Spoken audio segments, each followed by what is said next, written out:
Abdul Javad മുഹമ്മദിനെ ക്ഷണിക്കുകയാണ്. അദ്ദേഹം മദീനയിലെ കുല്ലിയത്തുൽ ഹറമിലെ വിദ്യാർത്ഥിയാണ്. കഴിഞ്ഞ പ്രാവശ്യവും അദ്ദേഹം തന്നെയാണ് ഖിറാഅത്ത് ഓതിയത്. അബ്ദുൽ ജവാദ്.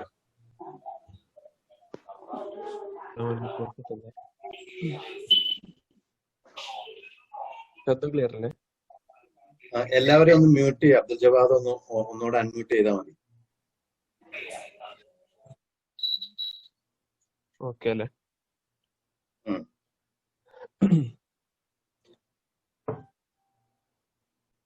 أعوذ بالله من الشيطان الرجيم. بسم الله الرحمن الرحيم. ألف لام را. تلك آيات الكتاب وقرآن مبين. ربما يود الذين كفروا لو كانوا مسلمين. ذرهم يأكلوا ويتمتعوا ويلههم الأمل فسوف يعلمون. وما أهلكنا من قرية إلا ولها كتاب معلوم.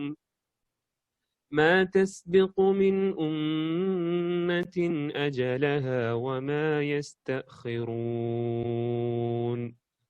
وقالوا يا أيها الذي نزل عليه الذكر إنك لمجنون.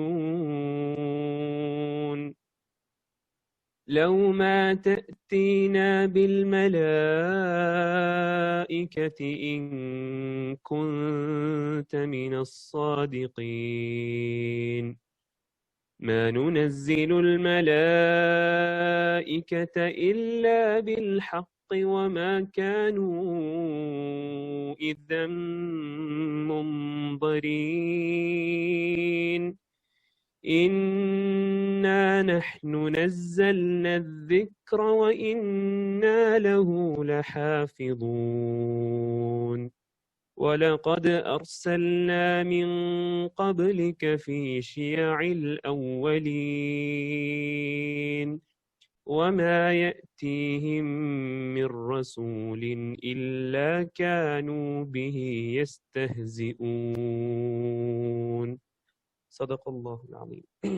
جزاكم الله خير. ജസാക്കല്ലാഹു ഖൈറൻ യാ അബ്ദുൽ ജവാദ്. സ്വാഗതം ആശംസിക്കാൻ ലേണേഴ്സ് ഓഫ് ഇസ്ലാം ഗ്രൂപ്പിലെ ഒരു മെമ്പറായ ഫൗസിയ ആദം ഷായെ ക്ഷണിക്കുന്നു. ഫൗസിയത്ത, അവരോട് അൺമ്യൂട്ട് ചെയ്യാൻ പ്രശ്നം, മ്യൂട്ടായിട്ടായിരിക്കും. അൺമ്യൂട്ട് ചെയ്തിട്ട് സംസാരിച്ചു തുടങ്ങിക്കോളൂ. അസ്സലാമു അലൈക്കും വറഹ്മത്തുള്ളാഹി. വലൈക്കും അസ്സലാം. വലൈക്കും സലാം. ഇന്നിവിടെ എന്നിൽ കർത്തവ്യമായിരിക്കുന്ന കർത്തവ്യം സ്വാഗതം ഓതുക എന്നുള്ളതാണ്. ആയതിനാൽ തുടക്കം മുതൽ വ്യത്യസ്ത സീരീസുകളിലായി ഇത്തരം പരിപാടികൾ സംഘടിപ്പിക്കുന്ന ലേണേഴ്സ് ഓഫ് ഇസ്ലാമിന്റെ ഇസ്ലാം വാട്സപ്പ് ഗ്രൂപ്പിന്റെ എല്ലാ സാരഥികൾക്കും അഭിനന്ദനങ്ങൾ അറിയിച്ചുകൊള്ളുന്നു. ശേഷം ഇന്നിവിടെ വിഷയം അവതരിപ്പിക്കുന്ന അബു ഐസർ ജലീൽ കോലോത്ത് സാഹിബിനെ ചുരുങ്ങിയ രീതിയിൽ പരിചയപ്പെടുത്താം. എറണാകുളം ജില്ലയിലെ കോതമംഗലം നെല്ലിക്കുഴി നിവാസിയായ ഇദ്ദേഹത്തിന്റെ ആദ്യകാല ഇസ്ലാമിക പഠനം മൂവാറ്റുപുഴയിലെ പേഴക്കപ്പള്ളി ജാമിഅ ബദരിയ അറബിക് കോളേജിലായിരുന്നു. ശേഷം ഇന്ത്യക്കകത്തും പുറത്തും സുപ്രസിദ്ധമായ നദ്വത്തുൽ ഉലമ ലക്നോവിൽ ഉപരിപഠനം നടത്തി. പിന്നീട് ഒപ്റ്റോമെട്രിയിൽ ഡിപ്ലോമ കരസ്ഥമാക്കിയ ഇദ്ദേഹം ഇന്ന് സൗദി അറേബ്യയിലെ ഒരു ഓഫ്താൽമോളജി ഹോസ്പിറ്റലിൽ വർക്ക് ചെയ്യുന്നു. ഭാര്യയും 3 മക്കളും അടങ്ങുന്നതാണ് ഇദ്ദേഹത്തിന്റെ കുടുംബം. ഇന്ന് ഈ വെബിനാറിൽ തെരഞ്ഞെടുക്കപ്പെട്ടിട്ടുള്ള ഖുർആൻ ക്രോഡീകരണ ചരിത്രവും വിപുലവാദങ്ങളും എന്ന വിഷയത്തെ അധികരിച്ച് സരളവും വ്യക്തമായ രീതിയിൽ ക്ലാസ് എടുക്കുവാൻ അദ്ദേഹത്തിന് സാധ്യമാവട്ടെ എന്ന് പ്രാർത്ഥിക്കുന്നതോടൊപ്പം വിഷയാവതരണത്തിനായി അദ്ദേഹത്തിന് സ്വാഗതം അർപ്പിക്കുന്നു. കൂടാതെ ഈ ക്ലാസ് ശ്രവിക്കാനും ഗ്രഹിക്കാനുമായി ആകാംക്ഷയോടെയും ആവശ്യത്തോടെയും ഓൺലൈനിൽ സന്നിധരായിട്ടുള്ള സകല സുഹൃത്തുക്കൾക്കും സ്വാഗതം അറിയിച്ചുകൊണ്ട് എന്റെ വാക്കുകൾ അവസാനിപ്പിക്കുന്നു. അസ്സലാമു അലൈക്കും വറഹ്മത്തുള്ളാഹി. അസ്സലാമു അലൈക്കും. വലൈക്കും അസ്സലാം വറഹ്മത്തുള്ളാഹി വബറകാതുഹു. ഇന്ന് നമുക്ക് സുപരിചിതനായ ദലീൽ സാഹിബാണ് വിഷയം അവതരിപ്പിക്കുന്നത്. വിഷയം ഖുർആൻ ക്രോഡീകരണ ചരിത്രവും വികലവാദങ്ങളും എന്നതാണ്. വിഷയം അവതരിപ്പിക്കുന്നതിന് വേണ്ടി അദ്ദേഹത്തെ സ്വാഗതം ക്ഷണിച്ചുകൊള്ളുന്നു.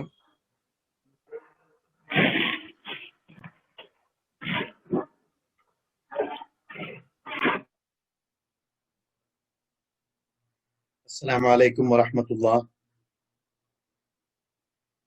സഹോദരി സഹോദരന്മാരെ, അല്ലാഹു സുബ്ഹാനഹു വ തആല നാം ഏവരെയും അവന്റെ സ്വാലിഹുകളായ ദാസന്മാരുടെ ഗണത്തിൽ ഉൾപ്പെടുത്തി അനുഗ്രഹിക്കുമാറാകട്ടെ.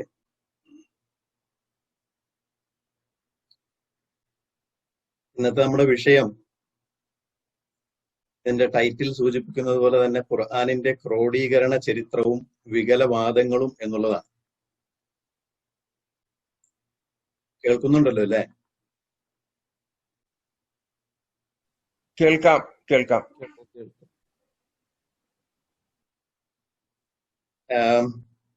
ഇത്തരം ഒരു വിഷയം തെരഞ്ഞെടുക്കുവാനുണ്ടായ കാരണം നമുക്ക് ഓരോരുത്തർക്കും അറിയാം. ഇതൊരു ടോക്ക് സീരീസിന്റെ ഭാഗമായിട്ട് വരുന്നതാണ്. കഴിഞ്ഞ നാളുകളിലൊക്കെ നാം ചർച്ച ചെയ്തത് ഇത്തരം ചില ഭ്രംശിത സംഘങ്ങൾ ഉന്നയിക്കുന്ന വാദങ്ങളാണ് നമ്മൾ പരിശോധിച്ചുകൊണ്ടിരുന്നത് ഇക്കഴിഞ്ഞ ആഴ്ചകളിലൊക്കെ. അപ്പോൾ ഈ വിഷയവുമായി ഈ സംഘം ഇത്തരത്തിൽ ചില വികലവാദങ്ങൾ, പരിശുദ്ധ ഖുർആനിന്റെ ക്രോഡീകരണം എങ്ങനെയായിരുന്നു എന്നുള്ള വസ്തുത നമുക്കൊക്കെ ഏറെക്കുറെ അറിവുള്ളതാണ്. അപ്പോൾ ഇത്തരം ഈ ചരിത്ര വസ്തുതയെ ഇവർ നിഷേധിച്ചുകൊണ്ടാണ് ഇപ്പോൾ രംഗത്തെത്തിയിരിക്കുന്നത്. ഇത്തരം ചരിത്ര വസ്തുതകളെ നിഷേധിക്കുന്നതിൽ അത്ഭുതപ്പെടാനുമില്ല. കാരണം ഇതിലും അപ്പുറമുള്ള ഇസ്ലാമിന്റെ പ്രമാണങ്ങളെ പോലും നിഷേധിച്ച ഒരു ഭ്രംശിത സംഘമാണ് ഇക്കൂട്ടർ. അഥവാ പ്രവാചകന്റെ സുന്നത്തിന്റെ പ്രാമാണികതയെ പോലും നിഷേധിച്ചിട്ടുണ്ട് എന്നുള്ളത് വസ്തുതയാണ്, നമുക്ക് അറിവുള്ളതാണ്. അപ്പോൾ ഇത്തരം ഒരു വിഷയം തെരഞ്ഞെടുക്കുവാനുണ്ടായ കാരണം നമുക്ക് സുപരിചിതമായ പ്രവാചകന് ശേഷം ഒന്നാമത്തെ ഖലീഫയായ അബൂബക്കർ റളിയല്ലാഹു അൻഹുവിന്റെ കാലഘട്ടത്തിൽ ഒരു യുദ്ധത്തിൽ ചില ഖാരികളായ ഖുറാകളായ സ്വഹാബത്ത് മരണമടഞ്ഞപ്പോൾ അല്ലെങ്കിൽ ഷഹീദായപ്പോൾ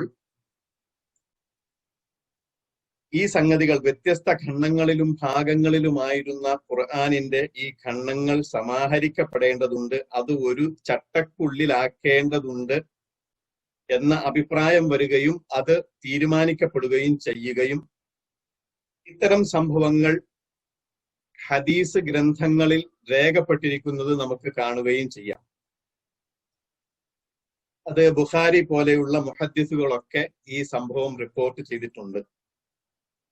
അഥവാ അബൂബക്കർ റളിയല്ലാഹു അൻഹുവിന്റെ കാലഘട്ടത്തിൽ നടന്ന ഈ സംഭവത്തെയാണ് ഇവർ നിഷേധിക്കുന്നത്. അങ്ങനെ ഒന്നും നടന്നിട്ടില്ല. അതിന് നിഷേധിക്കാൻ ഇവർ രണ്ട് കാര്യങ്ങളാണ് ഇവർ പറഞ്ഞുകൊണ്ടിരിക്കുന്നത്. ഈ പറയുന്ന രണ്ട് കാര്യങ്ങൾ വളരെ ബ്രീഫായി ഒന്ന് പരിശോധിക്കുവാനാണ് നാം ആഗ്രഹിക്കുന്നത്. അപ്പോൾ ഇവർ പറയുന്ന ഒന്നാമത്തെ കാരണം എന്താണ് എന്ന് നമുക്ക് ഓടിച്ചൊന്ന് കേട്ടു നോക്കാം. ഒറ്റ സെക്കൻഡ് എന്നോടൊപ്പം ഒന്ന് ബെയർ ചെയ്യണം.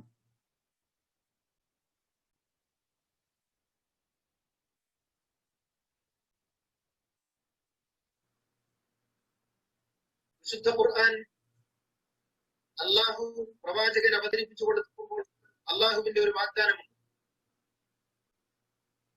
ഇന്ന അലൈന ജംഅഹു വ ഖുർആന. ഇതിന്റെ ക്രോഡീകരണം ദൈവികമായ ബാധ്യതയാണ്. ഇതിന്റെ ക്രോഡീകരണം ദൈവികമായ ബാധ്യതയാണ്. അതുകൊണ്ട് ലാ തുഹദ്ദിഥ് ബിഹി ലിസാനക ലിതഅജല ബിഹി. നീ ഇങ്ങനെ വെറുതെ നാവിട്ടടിച്ച് ധൃതി കാണിക്കേണ്ട കാര്യമില്ല. ഇതിനെ ക്രോഡീകരിച്ച് നിനക്ക് നൽകുക എന്നുള്ളത് എന്റെ ബാധ്യതയാണെന്ന് അള്ളാഹു ഏറ്റെടുത്തിട്ടുള്ള ഗ്രന്ഥമാകുന്ന ഖുർആൻ. വിശുദ്ധ ഖുർആൻ അള്ളാഹുവിന്റെ ബാധ്യതയാണെന്ന് പറഞ്ഞിട്ടുള്ള ക്രോഡീകരണം പിൽക്കാലത്ത് ആരൊക്കെയോ എങ്ങനെയൊക്കെയോ നടത്തി എന്നാണ് ഹദീസുകളിൽ നമുക്ക് കാണാൻ കഴിയുന്നത്. ആ ഹദീസുകളിലേക്ക് നമുക്ക് പ്രവേശിക്കാം.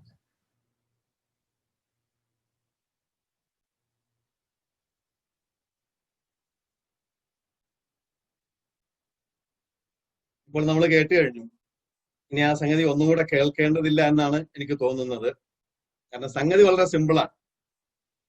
ഇമാം ബുഖാരി റിപ്പോർട്ട് ചെയ്ത ഈ സംഗതിയെ നിഷേധിക്കാൻ ഈ ഭ്രംശിത സംഘത്തിന്റെ തലവൻ കൊണ്ടുവന്ന തെളിവാണ് നമ്മൾ കേട്ടത്. എന്താണത്? അദ്ദേഹം ഓതിയ വാക്യം 75-ാമത്തെ അധ്യായം സൂറത്ത് ഖിയാമ, അതിലെ 16, 17, 18, 19 വാക്യങ്ങളാണ്. ലാ തുഹർരിക് ബിഹി ലിസാനക ലിതഅജല ബിഹി ഇന്ന അലൈനാ ജംഅഹു വഖുർആന ഫഇദാ ഖറഅനാഹു ഫത്തബിഅ ഖുർആന ഫഇന്ന അലൈനാ ബയാന. ഇതാണ് സൂറത്തുൽ ഖിയാമയിലെ വാക്യങ്ങൾ. എന്നിട്ട് മൂപ്പര് പറഞ്ഞ എന്താണ്?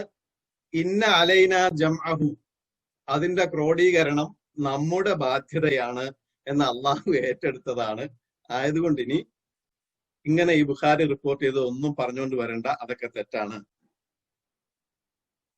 ആലോചിച്ച് നോക്കുക, എത്രത്തോളം ഉപരിപ്ലവാത്മകമായ കേവലമായ സൂപ്പർഫിഷ്യൽ ആയിട്ടുള്ള ഒരു ചിന്തയാണ് എന്ന് ആലോചിച്ച് നോക്കുക. അങ്ങനെയെങ്കിൽ അള്ളാഹു ഖുർആനിൽ മറ്റു പലതും പറഞ്ഞിട്ടുണ്ട്.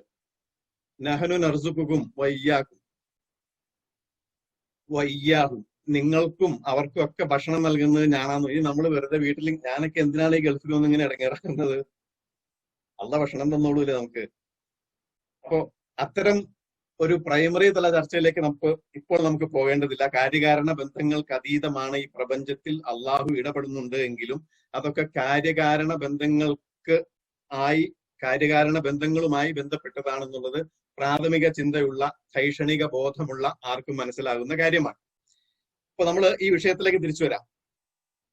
അപ്പോ ഈ വാക്യം ഇങ്ങനെ ഉള്ളത് കൊണ്ട് ഇന്ന അലൈന ജംഅഹു, ഇതിന്റെ സമാഹരണം, ഇതിന്റെ ക്രോഡീകരണം നമ്മുടെ ബാധ്യതയാണ് എന്ന് പറഞ്ഞതുകൊണ്ട് ഈ ഹദീസിൽ അല്ലെങ്കിൽ ഹദീസ് ഗ്രന്ഥങ്ങളിൽ റിപ്പോർട്ട് ചെയ്യപ്പെട്ടിരിക്കുന്നതിനെ നിഷേധിക്കാമെങ്കിൽ അങ്ങനെ സംഭവ്യമല്ല, അതിന്റെ ആവശ്യമില്ല എന്നാണ് പറയുന്നത് എങ്കിൽ അത് ഇദ്ദേഹം ഇരിക്കുന്ന കൊമ്പ് അറുത്ത് മുറിച്ച് ആത്മാഹൂതി ചെയ്യലാണ്. ഇദ്ദേഹത്തെ സംബന്ധിച്ചിടത്തോളം നമ്മളെ കുറിച്ചൊന്നുമില്ല. എന്തുകൊണ്ട്? ഇവിടെ ഇതിന്റെ തുടക്കത്തിൽ നമ്മുടെ കാഷ്വൽ ആയിട്ടുള്ള സംസാരത്തിനിടയ്ക്ക് താജുദ്ദീൻ സാഹിബ് പറഞ്ഞില്ലേ അകമ്പൊരുളെന്ന്. അപ്പൊ ഈ ഒരു വ്യാഖ്യാനം എഴുതിക്കൊണ്ടിരിക്കുന്ന വ്യക്തിയാണല്ലോ ഇദ്ദേഹം. അപ്പൊ അള്ളാഹു എന്താ പറഞ്ഞ്? ഒരു 2 ആയത്തും കൂടെ മുന്നോട്ട് മാറുമ്പോ ഇന്ന അലൈന ജംഅഹു വഖുർആന ഫഇദാ ഖറഅനാഹു ഫത്തബിഅ ഖുർആന. എന്നിട്ട് എന്താ പറഞ്ഞ? ഫഇന്ന അലൈന ബയാന, ഇതിന്റെ ബയാനും നമ്മുടെ ബാധ്യതയാണെന്നാ പറഞ്ഞത്. അപ്പൊ പിന്നെ ഇയാൾ എന്തിനാ ഇതിന്റെ ബയാൻ നടത്താൻ പോണേ? ഇതിന്റെ വിശദീകരണം നടത്താൻ പോകുന്നത് എന്തിനാ? ഇതിന്റെ വ്യാഖ്യാനം നടത്താൻ പോകുന്നത് എന്തിനാ? ഇരിക്കുന്ന കൊമ്പ് വെട്ടിമുറിക്കുന്ന പരിപാടിയാണ് ഇത്തരം വിഡ്ഢിത്ത ദൽപ്പനങ്ങളിലൂടെ ഇമാതിരിയുള്ള ആളുകൾ നടത്തിക്കൊണ്ടിരിക്കുന്നത്. ഇന്ന അലൈന ജംഅഹു വഖുർആന എന്ന് പറഞ്ഞാൽ അങ്ങനെ ഒരു സൂപ്പർഫിഷ്യൽ സ്പർശമല്ല നടത്തേണ്ടത്. ഇസ്ലാമിക പണ്ഡിതന്മാർ, ഇസ്ലാമിക വിജ്ഞാന വൈജ്ഞാനിക ലോകം നമുക്ക് ധൈഷണികമായ വെളിച്ചം ഈ വിഷയത്തിൽ തന്നിട്ടുണ്ട്. എന്താണ് അതിനർത്ഥം എന്ന് പറഞ്ഞാൽ, ആ വാക്കിന്റെ കൃത്യമായ അർത്ഥം മനസ്സിലാക്കാൻ അതിന് തൊട്ടു മുമ്പുള്ള വാക്യവും തൊട്ട് ശേഷമുള്ള വാക്യവും ഒന്ന് മനസ്സിരുത്തി നോക്കിയാൽ മതിയായിരുന്നു. ഇത് ചേകനൂരികൾ മുൻപ് കേരളത്തിൽ പറഞ്ഞിട്ടുണ്ട്. ഏത്? ഇന്ന അലൈന ജംഅഹു വഖുർആന എന്ന് പറഞ്ഞതിന്റെ ഈ അർത്ഥത്തിന്റെ അടിസ്ഥാനത്തിൽ. കാരണം അവർക്ക് ഹദീസുകൾ മൊത്തം നിഷേധിക്കണം. ഹദീസുകൾ മൊത്തം നിഷേധിക്കുമ്പോൾ പിന്നെ ഇത്തരത്തിൽ ഹദീസ് ഗ്രന്ഥങ്ങളിൽ റിപ്പോർട്ട് ചെയ്യപ്പെട്ടിരിക്കുന്നതിന് അംഗീകരിക്കാൻ കഴിയില്ല. അപ്പോൾ പിന്നെ ഇത് നിഷേധിക്കേണ്ടി വരും. അങ്ങനെ ഈ ആയത്തിന്റെ മറവിൽ വെച്ച് ഇത് നിഷേധിച്ചിരുന്നു. ഇയാളും ഇപ്പോൾ ഈ മുമ്പേ പോകുന്ന ഗോഗിന്റെ എന്ന് പറഞ്ഞതുപോലെ ഈ വ്യക്തികളും അല്ലെങ്കിൽ ഈ സംഘങ്ങളും ഈ നിഗൂഢ സംഘവും ഇതേ പരിപാടി തന്നെയാണ് ചെയ്തുകൊണ്ടിരിക്കുന്നത്. അപ്പോൾ പിന്നെ എന്താണ് ഇതിന്റെ അർത്ഥം? അർത്ഥം മനസ്സിലാക്കുവാൻ വേണ്ടി നാം ഇന്ന അലൈന ജംഅഹു എന്നുള്ള വാക്യത്തിന്റെ തൊട്ട് മുമ്പുള്ള വാക്യം വളരെ സമാധാനപരമായിട്ട് വായിച്ചാൽ മതി. എന്താണത്? ആരെങ്കിലും ഒന്ന് പറഞ്ഞേ, ശ്രദ്ധിക്കുന്നുണ്ടെന്ന് അറിയാലോ. ലാ തുഹർരിക് ബിഹി ലിസാനക് ലിതഅജല ബിഹി ലാ തുഹർരിക് ബിഹി ലിസാനക് ലിതഅജല ബിഹി. അള്ളാഹു പറയാണ്, വഹിയ് നൽകപ്പെട്ടുകൊണ്ടിരിക്കുന്ന സാഹചര്യത്തിൽ ജിബ്രീലിനോടൊപ്പം പ്രവാചകൻ ഇത് ഹൃദിസ്ഥമാക്കുവാൻ വേണ്ടി, ഇതെങ്ങാനും എന്നിൽ നിന്ന് വിസ്മരിക്കപ്പെടുമോ മറന്നു പോകുമോ എന്ന ആശങ്കയാൽ പ്രവാചകൻ ജിബ്രീലിനോടൊപ്പം നാവ് ചലിപ്പിച്ചുകൊണ്ട് അത് ഹൃദിസ്ഥമാക്കുവാൻ വേണ്ടി തത്രപ്പെട്ടുകൊണ്ടിരുന്നു, പ്രയാസപ്പെട്ടുകൊണ്ടിരുന്നു. അതാണ് ലാ തുഹർരിക് ബിഹി ലിസാനക്, ഇങ്ങനെ നാവിട്ട് അതിനോടൊപ്പം ചലിപ്പിച്ചുകൊണ്ടിരിക്കേണ്ടതില്ല. ലിതഅജല ബിഹി, അതിങ്ങനെ തത്രപ്പെട്ട് ഹൃദിസ്ഥമാക്കുവാൻ നാവ് ചലിപ്പിക്കേണ്ടതില്ല. കണ്ടില്ലേ? അങ്ങനെ നാവ് ചലിപ്പിച്ച് അങ്ങ് ആശങ്കപ്പെടേണ്ടതില്ല ഇത് മറന്നു പോകുമെന്ന്. ഇത് മറന്നു പോകില്ല. കാരണം എന്താണ്? ഇന്ന അലൈനാ ജംഅഹു വ ഖുർആന, അത് സമാഹരിച്ച് തരേണ്ടത് എവിടെ? നാവിട്ട് ചലിപ്പിക്കുന്നത് അത് എവിടെ സമാഹരിക്കാൻ വേണ്ടിയിട്ടാ? നമ്മുടെ മസ്തിഷ്കത്തിൽ. നാവിട്ട് ചലിപ്പിച്ചുകൊണ്ട് അത് ഹൃദ്യസ്ഥമാക്കുവാനാണല്ലോ ഉദ്ദേശിക്കുന്നത്. അങ്ങനെ ഹൃദ്യസ്ഥമാക്കി മെമ്മറൈസ് ചെയ്യുവാൻ വേണ്ടി പ്രവാചകൻ ആശങ്കാപൂർവം മുന്നോട്ട് വരുമ്പോൾ അള്ളാഹു പറയാണ്, അതിന്റെ ആവശ്യമില്ല. താങ്കളുടെ ഹൃദയത്തിൽ അത് സമാഹരിച്ച് തരേണ്ട ബാധ്യത നമ്മുടേതാണ്. താങ്കളുടെ മനോമുകുരത്തിൽ അത് സുദൃഢമാക്കി തരേണ്ട ബാധ്യത നമ്മുടേതാണ്. ആയതുകൊണ്ട് ആ ബാധ്യത നാം ഏറ്റെടുത്തിരിക്കുന്നു. ഇതാണ് ആ വാക്യത്തിനർത്ഥം. അതുകൊണ്ട് തന്നെയാണ് ഇനി വീണ്ടും ഇന്ന അലൈന ജംഅഹു എന്നുള്ള വാക്യത്തിന്റെ തൊട്ട് ശേഷമുള്ള വാക്യം നോക്കൂ, എന്താണത്? അതുകൊണ്ടാണ് അള്ളാഹു പറഞ്ഞത് ഫഇദാ ഖറഅനാഹു, അങ്ങനെ നാം താങ്കൾക്ക് പാരായണം ചെയ്തു തരുമ്പോൾ ഫത്തബിഅ ഖുർആന, അതിന്റെ പാരായണം താങ്കൾ ആശ്വാസത്തോടെ ധൃതിപ്പെടാതെ ആ ഖുർആനിനെ അനുധാവനം ചെയ്യുക, ആ പാരായണത്തെ അനുധാവനം ചെയ്യുക. എത്ര കൃത്യമാണെന്ന് നോക്കി. അപ്പോൾ ഇത് പാരായണം ചെയ്തുകൊണ്ട് ആ പാരായണത്തെ അനുധാവനം ചെയ്യുക. അതല്ല ഇത് എഴുതി വച്ചത്, ഞാൻ ഇങ്ങനെ എഴുതി ഒരു പലകയിൽ കെട്ടി ഇറക്കി തരുന്നു, അതിങ്ങനെ ഫോളോ ചെയ്യുക എന്നല്ല അവിടെ പറഞ്ഞത്. ഇത് നമ്മൾ കൃത്യമായി മനസ്സിലാക്കേണ്ടതുണ്ട്. എന്താണ് ഈ പറയുന്നത് എന്ന് നാം കൃത്യമായി ഉൾക്കൊള്ളേണ്ടതുണ്ട്. അപ്പോൾ ഇവിടെ ഈ പറഞ്ഞ ഇദ്ദേഹം ഇവിടെ ഞാൻ ഈ ഓതി കേൾപ്പിച്ച ആയത്തുകൊണ്ട് അദ്ദേഹത്തിന്റെ വാദത്തിന് അത് തെളിവാകുകയില്ല. അത് സൂപ്പർഫിഷ്യൽ റീഡിങ്ങും കേവലം ഉപരിപ്ലവാത്മകമായ അതിന്റെ അർത്ഥമെന്തെന്ന് ഗ്രഹിക്കാൻ കഴിയാത്ത വിധത്തിലുള്ള കേവലമായ ഒരു വായന മാത്രമാണ്. അത് ഖുർആനുമായി അതിന് ബന്ധമില്ല. അതേസമയത്ത് ഖുർആൻ ഇങ്ങനെയാണ് അതിന്റെ തുടക്കത്തിൽ സമാഹരിച്ചതും.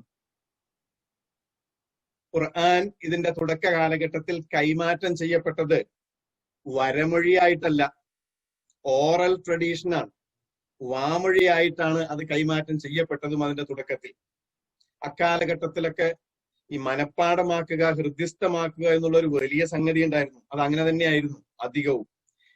നമുക്ക് തന്നെ അറിയാം, ഒരു 10-20 വർഷങ്ങൾക്ക് മുമ്പ് നമ്മളൊന്ന് ആലോചിച്ച് നോക്കുക. നമ്മുടെയൊക്കെ വീട്ടിൽ ആദ്യം ലാൻഡ് ഫോൺ മാത്രമേ ഉണ്ടായിരുന്നുള്ളൂ. നമ്മുടെയൊക്കെ വീട്ടിലുണ്ടായിരുന്ന ലാൻഡ് ഫോൺ, നമ്മുടെ ബന്ധുക്കളുടെ വീട്ടിലുണ്ടായിരുന്ന ലാൻഡ് ഫോൺ ഞാനൊക്കെ ഓർക്കുന്നുണ്ട്. ഒരേ ഒരു ഫോൺ ഉണ്ടായിട്ട് ആളുകള് 1 കിലോമീറ്റർ അപ്പുറത്തുനിന്ന് വരെ ഇങ്ങനെ ഫോൺ ചെയ്യാൻ വേണ്ടിയിട്ട് ഗൾഫിൽ നിന്നൊക്കെ വിളിച്ചിട്ട് ഇങ്ങനെ ബുക്ക് ചെയ്ത് വെക്കും, ആളുകൾ വരും, എന്നിട്ട് ഫോൺ ചെയ്യുമായിരുന്നു. നമ്മള് ഫോൺ നമ്പേഴ്സ് ഒക്കെ ഓർത്തിരിക്കാറുണ്ടായിരുന്നു. പക്ഷെ ഇപ്പോഴോ ഈ സ്മാർട്ട് ഫോണൊക്കെ വന്ന കാലത്തോ എനിക്ക് 2 നമ്പർ ഉണ്ട്. അതിൽ ഒരേ ഒരു നമ്പർ കുറെ പഴക്കമുള്ളതുകൊണ്ട് ഞാൻ ഓർക്കുന്നുണ്ട്. ബാക്കി രണ്ടാമത്തെ നമ്പർ അറിയണമെങ്കിൽ ഇപ്പോഴും എനിക്ക് ഫോൺ എടുത്ത് സേവ് ചെയ്ത് വെച്ചേക്കുന്നത് നോക്കണം.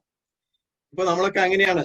അത് നമുക്ക് മെമ്മറി കപ്പാസിറ്റി ഇല്ലാത്തതുകൊണ്ടല്ല, നമ്മളിപ്പോ അതൊരു അനാവശ്യമായി തീർന്നു. ഇപ്പോൾ നമുക്കത് ആവശ്യമില്ല എന്ന് നമുക്ക് തോന്നുന്നത് കൊണ്ട് നമ്മളത് മെമ്മറൈസ് ചെയ്യാൻ നിൽക്കാറില്ല.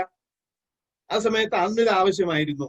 അന്നിത് പ്രാഥമികമായി ഇത്തരത്തിലുള്ള സംഗതികൾ കൈമാറ്റം ചെയ്യപ്പെട്ടത് വാമൊഴിയായിട്ടാണ്. അതുകൊണ്ട് തന്നെയാണ് ഖുർആൻ അവിടെ പറഞ്ഞത് ഫഇദാ ഖറഅനാഹു ഫത്തബിഅ ഖുർആന. അപ്പോൾ ഈ സൂറത്തുൽ ഖിയാമയിലെ 16, 17, 18 വാക്യം ഉന്നയിച്ചുകൊണ്ടാണ് ഇത് പറയുന്നതെങ്കിൽ അത് നിരർത്ഥകമാണ് എന്നുള്ളതിന് 2 പോയിന്റ്സുകൾ ഈ ആയത്തിന്റെ അടിസ്ഥാനത്തിൽ തന്നെ ചൂണ്ടിക്കാണിക്കപ്പെട്ടു. അതിൽ ഒന്നാമത്തത് സൂക്ഷിക്കണം. ഇന്ന അലൈന ബയാന, ഇന്ന അലൈന ജംഅഹു എന്ന് പറഞ്ഞതിന്റെ അടിസ്ഥാനത്തിൽ ഈ ഖുർആൻ ക്രോഡീകരണത്തെ നിഷേധിക്കാമെങ്കിൽ എന്നാ പിന്നെ ഇവിടെ ബയാനും നടത്തേണ്ടതില്ല ആരും. ഇന്ന അലൈന ബയാനഹു എന്ന് ഖുർആൻ പറഞ്ഞിട്ടുണ്ടല്ലോ. അത് അള്ളാഹു ഞാൻ തന്നെ വിശദീകരിച്ചോളാന്ന് പറഞ്ഞിട്ടുണ്ട്. പിന്നെ ഇദ്ദേഹത്തിനെ വിശദീകരിക്കാൻ നിൽക്കുന്നത്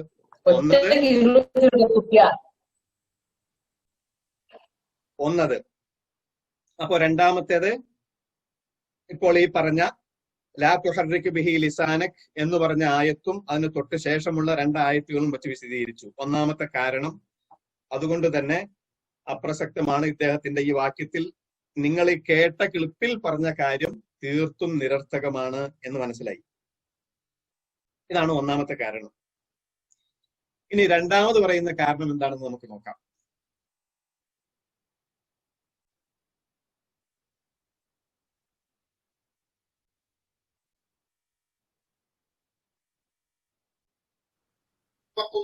ഞാൻ എഴുന്നേറ്റ് നിന്നു. ഞാൻ ഖുർആൻ അന്വേഷിച്ചു അജ്മഉഹു അതിനെ ഞാൻ ഒരുമിച്ച് കൂട്ടി. നോക്കണേ, തോലുകളിൽ നിന്നും എല്ലുകളിൽ നിന്നും ഈത്തപ്പന മട്ടലുകളിൽ നോക്കണേ തോലുകളിൽ. പുള്ളിക്കാരൻ അത് വായിച്ചിട്ട് പറയാണ് നോക്കണേ. എല്ലൊക്കെ വായിക്കും. എല്ലെന്ന് കേട്ടപ്പോൾ അല്ലെങ്കിൽ കല്ലെന്ന് കേട്ടപ്പോൾ പുള്ളിക്കൊരു വിഷമം. ഒന്നുകൂടെ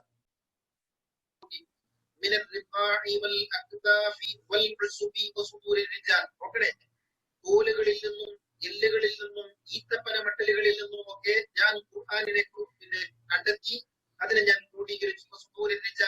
മനുഷ്യന്മാരുടെ ഹൃദയത്തിൽ നിന്ന് അവർ മനഃപ്പാഠമാക്കിയതൊക്കെ കൂടി ഉണ്ടാക്കിയിട്ട് ഞാൻ അതിനെ ക്രോഡീകരിച്ചു. ഇതിന്റെ ചരിത്രം നമ്മളൊന്ന് പരിശോധിക്കണം. അതായത് എല്ലിലും കല്ലിലും തോലിലും എഴുതി വെച്ചു ഖുർആൻ. അങ്ങനെ എഴുതി വെക്കുന്ന ഒരു സംസ്കാരമായിരുന്നു അറബികൾക്കുണ്ടായിരുന്നത്. ചോദ്യം ശ്രദ്ധിക്കണം.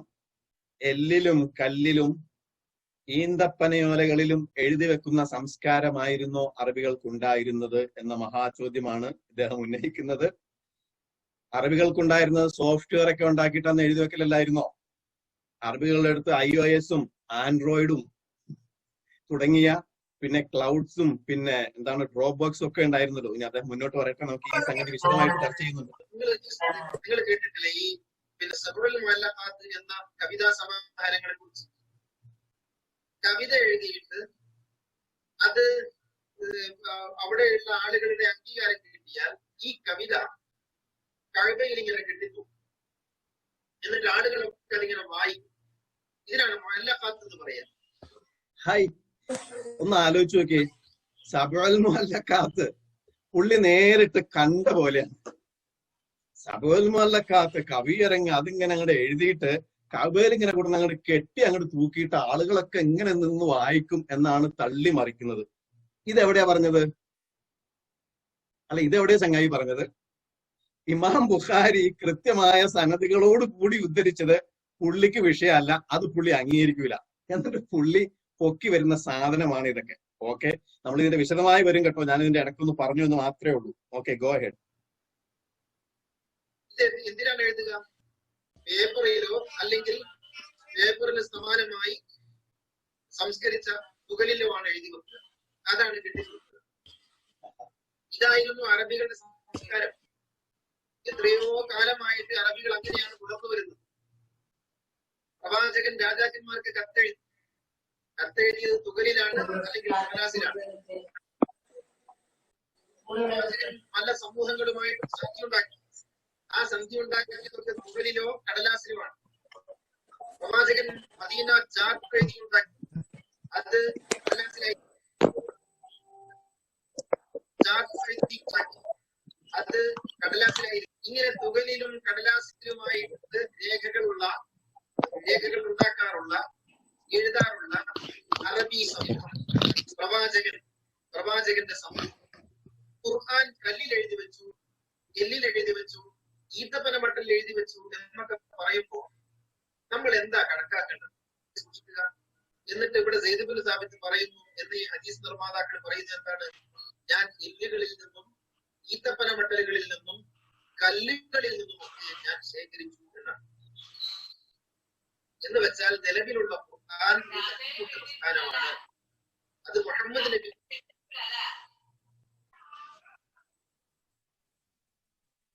ആർക്കും ഒന്നും കേൾക്കുന്നില്ല എന്ന് എഴുതി കാണുന്നുണ്ടല്ലോ. കേൾക്കായിക ഉണ്ടോ? ഈ ക്ലിപ്പ് കേട്ടിരുന്നോ? ക്ലിപ്പ് കേട്ടിരുന്നു. ഓക്കെ. ഷിഹാബുദ്ദീൻ ഭായി ഇവിടെ ഒന്നും കേൾക്കുന്നില്ല എന്ന് എഴുതിയിട്ടുണ്ട്. അദ്ദേഹത്തിന്റെ സംഭവം നോക്കട്ടെ അവിടെ. ഓക്കെ. അപ്പം ഇപ്പൊ ഇവിടെ പറഞ്ഞത് നിങ്ങൾ കേട്ടു. അതിന്റെ ഇടയ്ക്ക് ഞാൻ സംസാരിച്ചിരുന്നു. 1-2 കാര്യം അത് പിന്നീട് വിട്ടുപോയി കഴിഞ്ഞാൽ നമ്മൾ ക്ലിയർ ചെയ്യാൻ വേണ്ടിയിട്ടാണ് അപ്പൊ തന്നെ സംസാരിച്ചത്.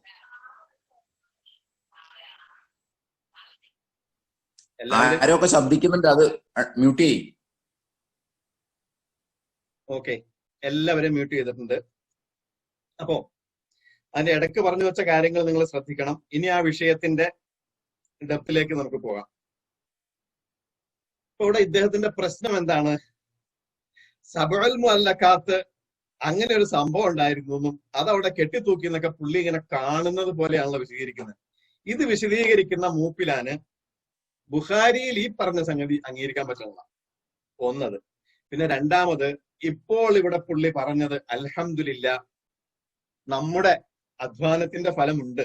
കാരണം മുൻപ് ഇത്തരം ഒരു വിഷയം വന്നപ്പോൾ അതിന് ഒരു മറുപടി പറഞ്ഞിരുന്നു. അപ്പോൾ ഇദ്ദേഹം പറഞ്ഞത് പേപ്പർ എന്ന് മാത്രമാണ്, പേപ്പറിൽ മാത്രമേ എഴുതിയിട്ടുള്ളൂ എന്നാണ് പറഞ്ഞത്. ഇപ്പോൾ ഒരു മുൻകൂർ ജാമ്യം എന്നുള്ള നിലയ്ക്ക് പേപ്പറിന് ഊന്നലുണ്ട് എങ്കിൽ പോലും ഇടയിലൂടെ, വരികൾക്കിടയിലൂടെ, മദീന ചാർട്ടൊക്കെ പേപ്പറിലാണ് എഴുതിയത്, എന്നാൽ ഇടയ്ക്കിടയ്ക്ക് തുകൽ എന്നുകൂടെ പറയുന്നുണ്ട് പുള്ളിക്കാരൻ. എന്നാൽ പോലും പുള്ളിക്ക് പേപ്പറിലേക്ക് ആക്കിയെടുക്കണം. അപ്പോ ഇനി ഈ സംഭവമാണ് നമ്മൾ പരിശോധിക്കാൻ പോകുന്നത്. ഇപ്പൊ നമുക്ക് 1500 വർഷങ്ങൾക്ക് ഇപ്പുറത്തിരുന്നുകൊണ്ട് അന്ന് ഈ പേപ്പറൊക്കെ ഉണ്ടായിരുന്നു, പേപ്പറിലാണ് അവർ എഴുതിയത് എന്ന് പറയുമ്പോൾ നിങ്ങൾക്കിപ്പോ ഇന്നത്തെ പുതിയ ഫാഷിസ്റ്റ് ഇന്ത്യയിൽ ആരെങ്കിലും ഓർമ്മ വരുന്നുണ്ടോ? ഇപ്പോ ഇന്ന് നമ്മൾ ഇന്റർനെറ്റ് ഒക്കെ ഉപയോഗപ്പെടുത്തി ഇങ്ങനെ വ്യത്യസ്ത നാടുകളിലിരിക്കുന്ന ആളുകൾ ഇങ്ങനെ വിഷയം കൈകാര്യം ചെയ്യുമ്പോൾ നമ്മുടെ ഒരു സംസ്ഥാനത്തിന്റെ മുഖ്യമന്ത്രി, അതാണ് ത്രിപുര മുഖ്യമന്ത്രി അല്ലേ പറഞ്ഞത്, ഇന്റർനെറ്റ് അന്ന് പുരാന കാലത്തുണ്ടായിരുന്നു, ഞങ്ങളുടെ ആൾക്കാരാണ് ഇന്റർനെറ്റ് കണ്ടുപിടിച്ചത് എന്ന് പറഞ്ഞ ഒരു മുഖ്യമന്ത്രിയെ നമുക്ക് ഓർമ്മയില്ലേ? ആ മുഖ്യമന്ത്രിയും ഈ പറയുന്ന മുഖ്യ പണ്ഡിതനും അല്ലെങ്കിൽ മുഖ്യ പ്രമാണിയും അല്ലെങ്കിൽ എന്താണ് ഇദ്ദേഹത്തെ പറയാന്ന് എനിക്കറിയില്ല, ഇദ്ദേഹമൊക്കെ തമ്മിൽ എന്താ വ്യത്യാസമുള്ളത്? ഇതൊക്കെ 2 തലങ്ങളാണ്. ഓരോ വിവരക്കേടുകളുടെ 2 വശങ്ങളാണ് ഇതൊക്കെ. ഞാൻ അങ്ങനെയുള്ള പദം പ്രയോഗിക്കുന്നത് ക്ഷമിക്കണം. ആണല്ലോ. ഇനി അപ്പൊ ഇദ്ദേഹത്തിന്റെ വിഷയം ഇവിടെ ഒന്നാമതായിട്ട് പരിശുദ്ധ ഖുർആൻ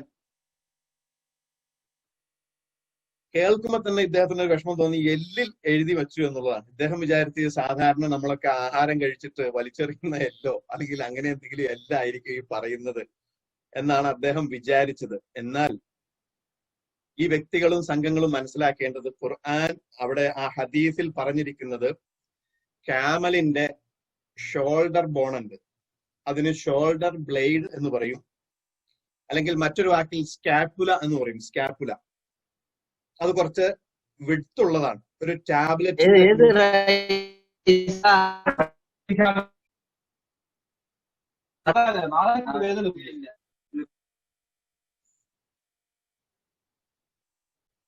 എല്ലാവരെയും ഞാൻ മ്യൂട്ട് ചെയ്യുന്നുണ്ട്, എങ്കിലും ഇടയ്ക്കിടയ്ക്ക് വല്ല പുതിയതായിട്ട് ജോയിൻ ചെയ്യുന്നവരോ അല്ലെങ്കിൽ എന്തെങ്കിലും നെറ്റ് തടസ്സം മൂലം പുറത്തു പോയിട്ട് വരുന്നവരോ ആയിരിക്കും. പക്ഷെ അങ്ങനെ വരുമ്പോ തന്നെ അങ്ങോട്ട് മ്യൂട്ട് ചെയ്തേച്ച് വരാൻ വേണ്ടി ശ്രമിക്കുക ഇൻഷാ അല്ലാ. അപ്പോ എന്താണ് പറഞ്ഞു വന്നത്? സ്കാപ്പുല, ഒട്ടകത്തിന്റെ ഷോൾഡർ ബ്ലേഡ്, അത് കുറച്ച് വീതിയുള്ള ബോണായിരിക്കും, അതിന് സ്കാപ്പുല എന്ന് പറയും. സ്കാപ്പുല അല്ലെങ്കിൽ ഷോൾഡർ ബ്ലേഡ് അല്ലെങ്കിൽ ഷോൾഡർ ബോൺ എന്നൊക്കെ പറയും.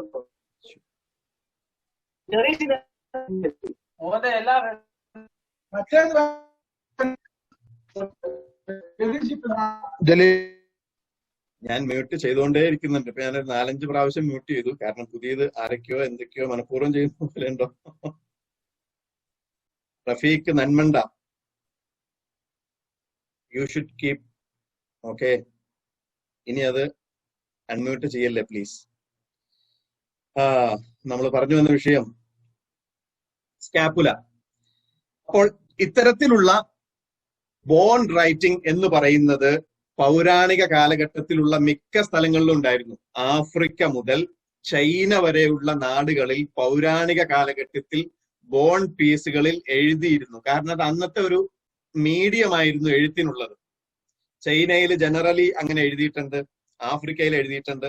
ഇനിയിപ്പോ നമ്മൾ ഈ പറയുന്ന ഇത്തരത്തിലുള്ള എഴുത്തുകളുടെ ചില സാമ്പിളുകൾ നിങ്ങൾക്ക് കാണിക്കാൻ ആഗ്രഹിക്കുകയാണ്.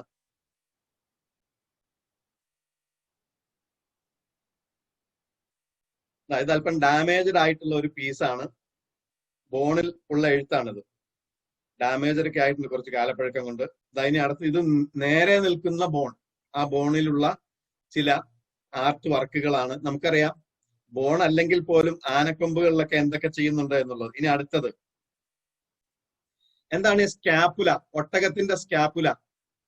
അത് ആദ്യമായിട്ട് ഒട്ടകത്തിന്റെ ആ അനാട്ടമി നമുക്കൊന്ന് കാണാം. ഇതാണ്, കണ്ടില്ലേ? ഇതാണ് സ്കാപ്പുല.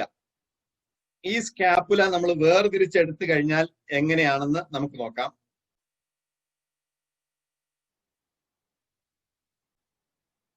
ഇതാണ് സ്കാപ്പുല. അപ്പൊ ഇത് ഒരു ടാബ്, അന്നത്തെ രീതിയിൽ പറഞ്ഞാൽ ഒരു ടാബാണ്. അത് കൈ പിടിക്കാനുള്ള താഴെ ഒരു വിഡ്ത് കുറഞ്ഞ ഏരിയ ഉണ്ട്, എഴുതാനുള്ള ഏരിയ ഉണ്ട്. അപ്പൊ ഈ സ്കാപ്പുല ഉപയോഗിക്കുന്നത് എന്തിനാണ്? അത് കുറച്ച് കാലപ്പഴക്കത്തോടെ ആ ഡോക്യുമെന്റ് അതിൽ നിൽക്കും. അതുപോലെ തന്നെ ട്രാൻസ്പോർട്ട് ചെയ്യാൻ അത് എളുപ്പമാണ്. അത് ഉണങ്ങിക്കഴിഞ്ഞാൽ വലിയ വെയിറ്റ് ഒന്നും ഉണ്ടാകില്ല. അപ്പൊ ഇങ്ങനെയുള്ള എല്ലുകളിൽ ഖുർആൻ എഴുതിയിരുന്നു എന്നുള്ളതാണ്. എന്ന് വെച്ച് ഇത്തരത്തിലുള്ള എല്ലുകളിൽ മാത്രമേ എഴുതിയിട്ടുള്ളൂ എന്നൊന്നും അവിടെ ഹദീസിലില്ല. അതൊരു ചരിത്രപരമായ യാഥാർത്ഥ്യമാണ് അവിടെ പറഞ്ഞത്. ഇത്തരത്തിലുള്ള ചില മീഡിയകളിലും ഈ സംഗതി എഴുതാൻ ഉപയോഗിച്ചിട്ടുണ്ട് എന്നാണ് പറഞ്ഞത്. ഇനി അത്തരത്തിൽ എഴുതിയതായിട്ടുള്ള എന്തെങ്കിലും സംഗതികളുടെ ഒരു സാമ്പിള് കാണിക്കാനുണ്ടോ എന്നാണ് നമുക്ക് ചോദ്യമെങ്കിൽ നമുക്ക് നോക്കാം. ഇതാണ്. ഇത് കാണുന്നുണ്ടല്ലോ അല്ലെ? ഇത് ഞാനൊന്ന് സൂം ചെയ്യാൻ വേണ്ടി ശ്രമിക്കാം. ഓരോരുത്തരും മൊബൈലാണെങ്കിൽ ഔട്ട് ഓഫ് സ്ക്രീനിലേക്ക് പോകുമെന്ന് എനിക്കറിയില്ല. ഇതൊന്ന് വായിക്കാൻ വേണ്ടി ശ്രമിച്ചു കഴിഞ്ഞാൽ ബിസ്മില്ലാഹിർ റഹ്മാനിർ റഹീം, അൽഹംദുലില്ലാഹി റബ്ബിൽ ആലമീൻ, അർറഹ്മാനിർ റഹീം, മാലികി യൗമി അദ്ദീൻ, ഇയ്യാക നഅ്ബുദു വ ഇയ്യാക നസ്തഈൻ, ഇഹ്ദിന അസ്സിറാത്തുൽ മുസ്തഖീം, സിറാത്തുൽ ലദീന അൻഅംത അലൈഹിം ഗൈറുൽ മഗ്ദൂബി. അതായത് ഇത് ഫാത്തിഹയാണ്. അപ്പോൾ ഇങ്ങനെ ഫാത്തിഹ എഴുതിയിരിക്കുന്നതായിട്ട് നമുക്ക് കാണാൻ കഴിയാം. ഈ സാധനം ഇപ്പൊ നിലവിൽ എവിടെയാ ഉള്ളതെന്ന് അറിയുമോ? അൽ ഖുർആൻ. ഇപ്പൊ ഞാൻ ഈ കാണിച്ചു തന്നിരിക്കുന്ന സ്കാപ്പുല, ഫാത്തിഹ സൂറത്ത് എഴുതിയിരിക്കുന്നത് shoulder blade scapula of camel on which is inscribed the Fatiha in black ink, unrefined script, text not vocalized. This item is often the type from which sections of the Quran were collected and compiled. In the 8th century CE, items of this type continued in use in North Africa into this century. ഈ സെഞ്ചുറിയിൽ പോലും, അതായത് 1940, അതായത് 19ാം നൂറ്റാണ്ട് 20ാം നൂറ്റാണ്ടിന്റെ ആദ്യങ്ങളിൽ പോലും ഇത്തരത്തിലുള്ള വസ്തുക്കൾ north ആഫ്രിക്കയിലും മറ്റും ഉപയോഗത്തിലും ഇരുന്നു. എന്നാൽ അത് മാത്രമേ ഉള്ളൂ എന്നല്ല പറയുന്നത്, ഉപയോഗത്തിലുണ്ടായിരുന്നു. ഇപ്പോൾ ഈ കാണിച്ച സ്കാപ്പുല തന്നെ ഉള്ളത് manuscript Arabic, New Jersey Princeton university. ന്യൂജേഴ്സിയിലെ പ്രിൻസ്റ്റൺ യൂണിവേഴ്സിറ്റിയിലെ മാനുസ്ക്രിപ്റ്റുകളിൽ സംരക്ഷിക്കപ്പെട്ടിരിക്കുന്ന ഒരു സ്കാപ്പുലയാണ് ഇപ്പോൾ ഇവിടെ കാണിച്ചത്. ഇപ്പോൾ കാണിച്ച ഈ സ്കാപ്പുല അറബ് ലോകത്തൊന്നുമല്ല, അവരാണല്ലോ ഇങ്ങനെയുള്ള സംഗതികൾ സൂക്ഷിച്ചു വെക്കുക. അമേരിക്കയിലെ ന്യൂജേഴ്സിയിലെ പ്രിൻസ്റ്റൺ യൂണിവേഴ്സിറ്റിയിൽ സൂക്ഷിച്ചിരിക്കുന്ന മാനുസ്ക്രിപ്റ്റുകളുണ്ട്. ഒരുപാട്, ആയിരക്കണക്കിന് മാനുസ്ക്രിപ്റ്റുകൾ ഇന്ന് വിദേശ യൂണിവേഴ്സിറ്റികളിലാണുള്ളത്. നമ്മുടെ കേരളത്തിന്റെ 2000-ഓളം മാനുസ്ക്രിപ്റ്റ്, താളിയോല ഗ്രന്ഥങ്ങളാണ് ഇന്ന് ബ്രിട്ടൻ മ്യൂസിയത്തിലൊക്കെ ഉള്ളത്. അവന്മാരടിച്ചു മാറ്റിയതാണ്. അപ്പൊ എന്നതുപോലെ ഇത്തരത്തിലുള്ള സ്കാപ്പുല മാനുസ്ക്രിപ്റ്റുകളൊക്കെ ഇന്ന് അവരുടെ കയ്യിലുണ്ട്. ഇന്ന് നിലവിലുള്ള ഒരു സ്കാപ്പുലയുടെ ഒരു ചിത്രമാണ് കാണിച്ചത്. അപ്പോൾ ഇങ്ങനെയുള്ള സംഗതികൾ ഉണ്ട് എന്നുള്ളത് യാഥാർത്ഥ്യമാണ്, വസ്തുതയാണ്. അപ്പോൾ ഇത്തരം വസ്തുതകളെ നിഷേധിക്കണമെങ്കിൽ അതിന് തെളിവ് വേണം. ഇവിടെ ഇദ്ദേഹത്തിന്റെ അടുത്ത് എന്താ തെളിവ്? ഞാൻ പറഞ്ഞത് തന്നെ തെളിവ്. അതല്ലാതെ ഇദ്ദേഹം എന്തെങ്കിലും ഒരു തെളിവ്, ഇദ്ദേഹത്തിന്റെ 32 മിനിറ്റ് ഞാനൊന്ന് അരിച്ചു പറക്കി നോക്കി, എന്നാൽ ഇങ്ങനൊരു സംഭവം ഇല്ല എന്നുള്ളതിന് ഒരു തെളിവ് അദ്ദേഹം പറയുന്നില്ല. നമ്മുടെ സോഷ്യൽ മീഡിയയുടെ ഭാഷയിൽ പറഞ്ഞാൽ ഇതിനൊക്കെ ആ വാക്ക് എന്തായാലും ഇപ്പൊ നമുക്ക് ഇത്തരം ഒരു നല്ല ക്ലാസ്സിൽ ഉപയോഗിക്കേണ്ടതില്ല. അപ്പോൾ ബോൺ റൈറ്റിംഗ് എന്ന് പറഞ്ഞാൽ അത് ഇങ്ങനെയാണ് അതിന്റെ ചരിത്രം എന്നുള്ള കാര്യം ഇപ്പൊ നമുക്ക് മനസ്സിലായി. അതിന്റെ മാനുസ്ക്രിപ്റ്റ്, അതിന്റെ കൈയെഴുത്ത്, ബോണിൽ ഉള്ള എഴുത്ത് കോപ്പികൾ, മാനുസ്ക്രിപ്റ്റുകൾ നിലവിലുമുണ്ട് എന്നുള്ളതും നാം കണ്ടു കഴിഞ്ഞു. ഇനി അടുത്തതായിട്ട് ഇദ്ദേഹത്തിന്റെ പ്രശ്നം കല്ലിലെഴുതി എന്നുള്ളതാണ്. എനിക്കറിയില്ല ഇദ്ദേഹം ഏത് സ്കൂളിലാണ് പഠിച്ചത്. ശിലാലിഖിതങ്ങളെ കുറിച്ചൊക്കെ നാം എത്രയോ വായിക്കുകയും പഠിക്കുകയും കേൾക്കുകയും ചെയ്തിട്ടുണ്ട്. അപ്പൊ ഇതിനൊക്കെ എന്തിനാണ് നിഷേധിക്കുന്നത്? കണ്ണിൽ കാണുന്നതിനെ ഒക്കെ നിഷേധിക്കുക, ഇതൊരു തരം ഫാലസിയാണ്. ആ ഫാലസിക്ക് ഒരു പേരുണ്ട്, ഇൻവിസിബിൾ ഇഗ്നറൻസ് ഫാലസി. ഇനി ഫാലസി ഒന്നും വിശദീകരിക്കാൻ ഞാൻ പോകുന്നില്ല. ഫാലസിയിൽ നല്ല പിടിപാടുള്ള ആളാണ് നമ്മുടെ ഈ വിഷയത്തിലുള്ള ഏറ്റവും ആദ്യത്തെ ക്ലാസ് എടുത്ത ആബിദ് ലുത്തുഫി. പുള്ളിക്കാരന്റെ യൂട്യൂബ് ചാനലുണ്ട് ഫാലസിയെ കുറിച്ച് ഇരിക്കട്ടെ, അത് നമ്മുടെ വിഷയമല്ല. അപ്പോ ഇനി അടുത്തത് കല്ലുകൾ. അതെന്താ കല്ലുകളിൽ എഴുതൂലായിരുന്നു എന്ന് ഖുർആനൊന്നും? ഇദ്ദേഹത്തിന്റെ ഈ വിവരക്കേട് കല്ലുകളിൽ മാത്രമേ എഴുതിയിരുന്നുള്ളൂ എന്നൊരു ഹദീസിലും പറഞ്ഞിട്ടില്ല. അങ്ങനെ എഴുതിയ ഖണ്ഡങ്ങളിൽ ചിലത് ശിലകളായിരുന്നു, ശിലാലിഖിതങ്ങൾ ഉണ്ടായിരുന്നു എന്നുള്ളതാണ്. അത്തരത്തിലുള്ള ചില സംഗതികളെ കുറിച്ച് നമുക്കൊന്ന് നോക്കാം. അതിന്റെ ചില സാമ്പിളുകൾ ഒന്ന് കണ്ടു നോക്കാം.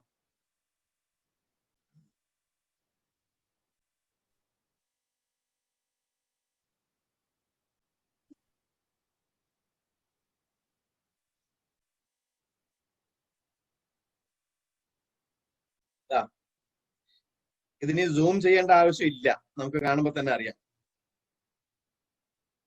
ഇങ്ങനെ ഈ ശിലകൾ കണ്ടില്ലേ, ഏകദേശം ഒരു രൂപവും ആകൃതിയൊക്കെ ഉള്ള ശിലകൾ എടുത്ത് ഉണ്ടോ, ഇത് മറ്റൊന്ന്, അതുപോലെ ഇത് മറ്റൊന്ന്, രൂപവും ആകൃതിയും ഒക്കെ ഉള്ള ശിലകളിൽ ആളുകൾ എഴുതിയിരുന്നു. ഓ, ഇതൊക്കെ വേറെ എന്തോ ലാംഗ്വേജ് അല്ലേ സാഹിബ്, അറബിക്ക് എവിടെയാണ് എന്നാണ് ചോദ്യമെങ്കിൽ നമുക്ക് അറബിക്ക് എന്തെങ്കിലും കിട്ടുമെന്ന് നോക്കാം. അറബിക്കും എഴുതിയിട്ടുണ്ട്, അതിന്റെയും ഒരു എക്സാമ്പിൾ ഉണ്ട്. ഇതൊക്കെ വായിക്കണമെങ്കിൽ പിന്നെ സ്ക്രിപ്റ്റ് എക്സ്പെർട്ടിനെ കൊണ്ടുവരേണ്ടി വരും. ഈ സംഗതികളൊക്കെ വായിക്കാൻ മാത്രം പഠിക്കുകയും അതൊക്കെ കുറെ ബുദ്ധിമുട്ടുള്ള കാര്യമാണല്ലോ, നമുക്കൊന്നും ഒറ്റയടിക്ക് വായിക്കാൻ കഴിയില്ല. അപ്പൊ എന്താണെങ്കിലും ഇങ്ങനെ കല്ലുകളിൽ ശിലാലിഖിതങ്ങൾ ഉണ്ടായിരുന്നു. ഇനി ഖുർആൻ അങ്ങനെ എന്തെങ്കിലും എഴുതിയിരുന്നോ എന്നുള്ളൊരു അന്വേഷണം നമുക്ക് നടത്താം. കല്ലുകളിൽ എഴുത്ത് മാത്രമല്ല, ഇത് കണ്ടു നോക്കുക. എന്താണിത്? എന്തെല്ലാം ആർട്ട് വർക്കുകളാണ് കല്ലുകളിൽ ചെയ്തിട്ടുള്ളത്. ഇനി ഇത് മാത്രമല്ല, ഭാരതീയരായ നമുക്കറിയാം നമ്മുടെ എല്ലോറയിലുള്ള അവസ്ഥ എന്താണ്? ഒരേ ഒരു പാറ വെട്ടിത്തുരന്നുകൊണ്ട് ടെമ്പിൾ നിർമ്മിച്ചവരാണ് നമ്മൾ എല്ലോറയില്. ഇതാ നോക്കുക, ഒരേ ഒരു പാറക്കല്ല് വെട്ടിത്തുരന്നാണ് ഇമാതിരി ചെയ്തിരിക്കുന്നത്. ഇതും അത് തന്നെയാണ്.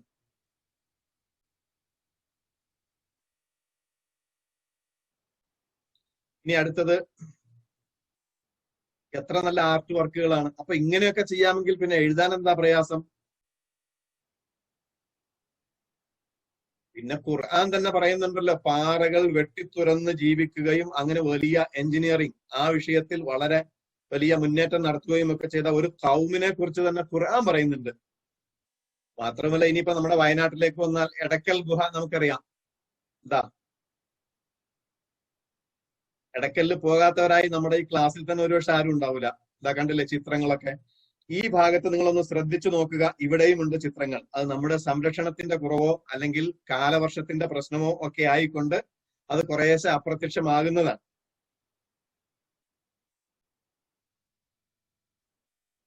എഴുത്ത്, ഇതും എടക്കൽ ഗുഹയിൽ തന്നെ ഉള്ളതാണ്.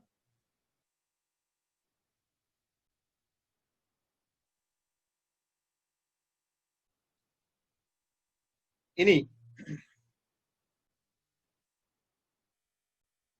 ഇത്രയൊക്കെ പറഞ്ഞ സ്ഥിതിക്ക് ഇപ്പൊ ഇവിടെ ഖുർആൻ ഒന്നും കാണിച്ചിട്ടില്ല, കല്ലിലുള്ള ഖുർആൻ ഒന്നും കാണിച്ചിട്ടില്ല.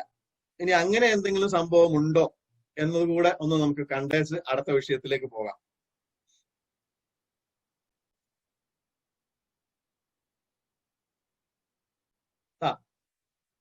ഇത് ആർക്കെങ്കിലും വായിക്കാൻ കഴിയുന്നുണ്ടോ?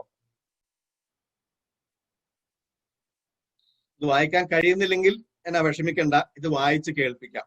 ഞാനല്ല, ഇതിന്റെ എക്സ്പെർട്ട് തന്നെ വായിക്കട്ടെ. ബിസ്മില്ലാഹിർ റഹ്മാനിർ റഹീം. അൽഹംദുലില്ലാഹി റബ്ബിൽ ആലമീൻ അർറഹ്മാനിർ റഹീം മാലികി യൗമിദ്ദീൻ ഇയ്യാക നഅ്ബുദു വഇയ്യാക നസ്തഈൻ اهدنا الصراط المستقيم صراط الذين أنعمت عليهم غير المغضوب عليهم ولا الضالين آمين. هذه سورة الفاتحة. ثم وكتب يزيد ابن عبد الله يوم الثلاثاء من رجب يوم الثلاثاء من أيوة. رجب سنة 30 و100 رحمة الله على من قرأ هذا الكتاب ولعن من غيره آمين. آمين. شوف التاء وضعها الهاء مربوطة، الهاء وضعها فوق الله غيره. آمين.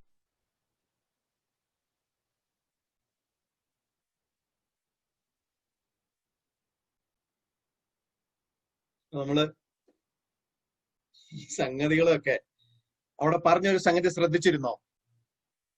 എഴുത്തുകൾ, കല്ലിലുള്ള എഴുത്തുകൾ, ശിലാലിഖിതങ്ങൾ, ആർട്ട് വർക്കുകൾ, എല്ലോറ, ഇങ്ങനെ പിന്നെ എടക്കൽ മുതൽ നമ്മൾ ഇതെല്ലാം കണ്ടു കഴിഞ്ഞു. ഖുർആൻ എഴുതിയതും കണ്ടു കഴിഞ്ഞു. അതിന്റെ അവസാനം പറഞ്ഞത് ശ്രദ്ധിച്ചിരുന്നോ? വകതബ 30 و100 വകതബ യസീദ് ബിൻ അബ്ദുള്ള. ഈ ഫാത്തിഹ സൂറത്ത് എഴുതിയിരിക്കുന്നത് യസീദ് ബിൻ അബ്ദുള്ള എന്ന വ്യക്തിയാണ്. 30 و100 130 ഹിജ്രി. ആലോചിച്ച് നോക്കുക, ഹിജ്റ വർഷം 130 എഴുതിയതാണ്. അതായത് ഇപ്പോൾ 1442 മൈനസ് 130, ഏകദേശം 1312 വർഷങ്ങൾക്ക് മുമ്പ് എഴുതിയതാണ്. അതായത് പ്രവാചകന്റെ കാലഘട്ടം കഴിഞ്ഞ് കുറച്ചുകൂടെ കഴിഞ്ഞതിന് ശേഷം എഴുതിയതാണ്. അപ്പൊ ഇതൊക്കെ ഒരു നാടിന്റെ സംസ്കാരം, ആ ഒരു നാട്, ആ ഒരു സംസ്കാരം, അന്നുള്ള സംഗതികൾ അങ്ങനെയായിരുന്നു എന്ന് അംഗീകരിക്കുന്നതിന് ഇദ്ദേഹത്തിനൊക്കെ എന്താണ് കുഴപ്പം? കണ്ണിൽ കാണുന്നതിനെ ഒക്കെ നിഷേധിക്കുക, അങ്ങനെ ഒരു പരമ്പര നിഷേധിയായി മാറുക. ഇതിലപ്പുറം എന്താണ്? വസ്തുതകളുമായി പുലബന്ധമില്ലാത്ത കാര്യങ്ങൾ വിളിച്ചു പറയുകയും ഇസ്ലാമിക സമൂഹത്തിൽ ഫിത്ന സൃഷ്ടിക്കുകയും ചെയ്യുന്നു എന്നുള്ളത് നാം മനസ്സിലാക്കേണ്ടതുണ്ട്. ഇനി ഇതുപോലെ തന്നെ വേറെയും നിരവധി ലിഖിതങ്ങൾ നമുക്ക് കല്ലുകളിൽ എഴുതപ്പെട്ടതായിട്ടും കാണാൻ കഴിയും. അപ്പോഴൊക്കെ നാം കൃത്യമായി മനസ്സിലാക്കണം, എല്ലാ ഖുർആനും കല്ലിൽ എഴുതി എന്നൊന്നും അല്ല പറയുന്നതിനർത്ഥം. ഇങ്ങനെ കല്ലുകളുടെ പീസുകളിലും ഇതൊക്കെ എഴുതപ്പെട്ടിരുന്നു എന്നാണ് അവിടെ ആ ഹദീസിൽ പറഞ്ഞിരിക്കുന്നത്. ഇനി അടുത്തത് ഇദ്ദേഹത്തിന് സഹിക്കാൻ വയ്യാത്ത മറ്റൊരു സംഗതി, ഈന്തപ്പനയുടെ മട്ടലിലും ഓലയിലും എഴുതി എന്ന് പറഞ്ഞതാണ് ഇദ്ദേഹം നിഷേധിച്ചത്. ഞാൻ അത്ഭുതത്തോടെ കേട്ടിരുന്നു പോയി. ഇദ്ദേഹം കേരളക്കാരനല്ലേ? കേരളത്തിൽ താളിയോല എന്ന് പറഞ്ഞൊരു സംഭവമുണ്ട്. ഈ സംഭവത്തിന് വലിയ പഴക്കമൊന്നുമില്ല. നമ്മുടെയൊക്കെ കാരണവന്മാരോട് ചോദിച്ചു നോക്കിയേ. എൻ്റെ ഒരു സുഹൃത്തിനോട് ഇമേജ് കിട്ടുമെന്ന് അറിയാൻ വേണ്ടിയിട്ട് ഞാൻ ഇന്നലെ വിളിച്ചു. എൻ്റെ ഒരു ഹൈന്ദവ സുഹൃത്താണ്, വിഷ്ണു എന്ന പേര്. അപ്പോ അദ്ദേഹം പറഞ്ഞു, എന്റെ വല്യച്ഛന്റെ ഈ എന്താണ് പറയാ, ശകുന അല്ലല്ലോ, ഈ ഒരാള് പ്രസവിക്കുമ്പോ എഴുതുമല്ലോ നമ്മള്, ഈ പഴയ കാലത്തൊക്കെ ഉണ്ടായിരുന്നു ജാതകം. അത് തന്നെ, അതെ ജാതകം. അപ്പൊ ആക്ക് കിട്ടിയില്ല. അപ്പൊ അദ്ദേഹം പറഞ്ഞു, എന്റെ വല്യച്ഛനൊക്കെ ജാതകം എഴുതി വെച്ചത് താളിയോലയിലാണ്, അത് കിട്ടുമെങ്കിൽ ഞാൻ എന്റെ ചിത്രം അയച്ചു തരാം എന്ന് പറഞ്ഞുകൊണ്ട് അദ്ദേഹം നോക്കിയപ്പോൾ, എന്നുവെച്ചാൽ നമ്മുടെ പിന്നെ ആളുകൾക്ക് ഇതിന്റെ ഒന്നും വില അറിയില്ല, ഈ പൗരാണിക വസ്തുക്കളുടെ വിലയൊന്നും അറിയില്ല. അത് വെള്ളക്കാരനാണെങ്കിൽ അവൻ അപ്പം തന്നെ അടിച്ചു മാറ്റുകയും ചെയ്യും, അവൻ അവിടെ കൊണ്ടുപോയി സൂക്ഷിച്ചു വെക്കുകയും ചെയ്യും. എന്നിട്ട് പുള്ളിക്കാരൻ എനിക്ക് തിരിച്ച് മെസ്സേജ് ഇട്ടിരിക്കുകയാണ്, അതെന്റെ അച്ഛൻ അവരുടെ അറയൊക്കെ ക്ലീൻ ചെയ്ത അക്കാലഘട്ടത്തിൽ അവർ കമ്മ്യൂണിസ്റ്റുകാരാണ്, ഇപ്പൊ ഇനി അതിൻ്റെ അകത്തൊന്നും വിശ്വാസമില്ല പറഞ്ഞു പുള്ളി അതൊക്കെ കത്തിച്ച് കളഞ്ഞു. അപ്പോ ഇതിന്റെ വില മനസ്സിലാക്കിയ ആളുകളാണ് അതൊരു പൗരാണിക ശേഷിപ്പ് എന്നുള്ള നിലക്ക് സൂക്ഷിച്ചു വെക്കുള്ളൂ. അപ്പൊ എന്തായാലും എനിക്കത് കിട്ടിയില്ല. പക്ഷെ നമുക്ക് ഇഷ്ടം പോലെ ഗൂഗിളിൽ നോക്കിയാൽ കാണാം, ഈ അടുത്ത നാളിൽ വരെ മീഡിയ വണിൽ എന്റെ ഓർമ്മ ശരിയാണെങ്കിൽ കൊല്ലത്തോ അല്ലെങ്കിൽ ചങ്ങനാശ്ശേരിയിലോ ഇതുപോലെ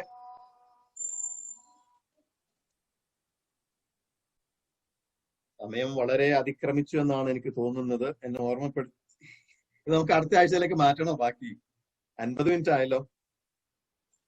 അടുത്ത ആഴ്ചയിലേക്ക് മാറ്റാം.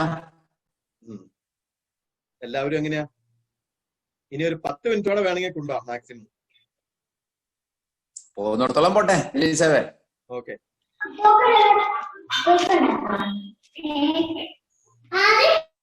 അപ്പോ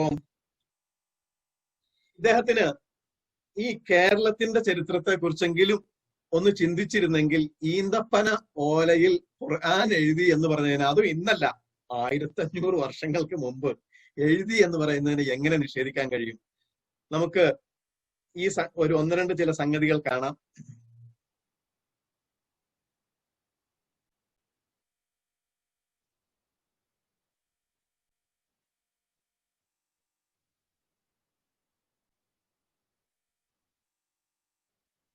എനിക്ക് അതിന്റെ കിട്ടിയില്ലെങ്കിൽ ഞാൻ ഗൂഗിളിൽ നോക്കുമ്പോൾ കിട്ടുന്നതാണിത്.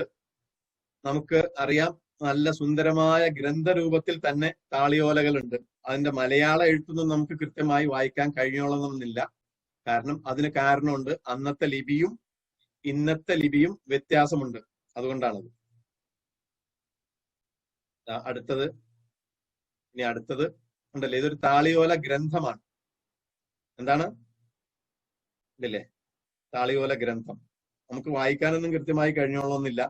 തമിഴ് കൂടി മിക്സ് ആയിട്ടുള്ള മലയാളങ്ങളോ അല്ലെങ്കിൽ അങ്ങനെ എന്തെങ്കിലും ലാംഗ്വേജ് ഒക്കെ ആയിരിക്കും എന്നുള്ളത്. താളിയോല ഗ്രന്ഥം.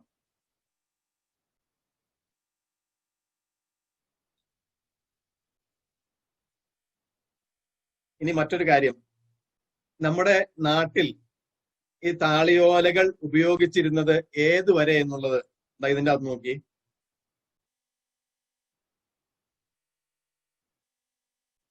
ഉണ്ടല്ലേ,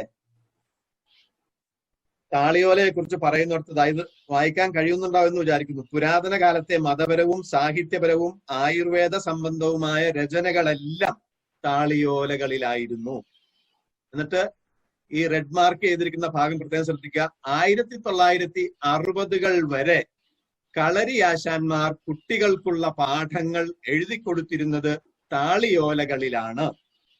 നാരായം എന്നറിയപ്പെടുന്ന മൂർച്ചയുള്ള ചെറിയ ഇരുമ്പ് തണ്ടുകൊണ്ടായിരുന്നു ഈ ഓലകളിൽ എഴുതിയിരുന്നത്.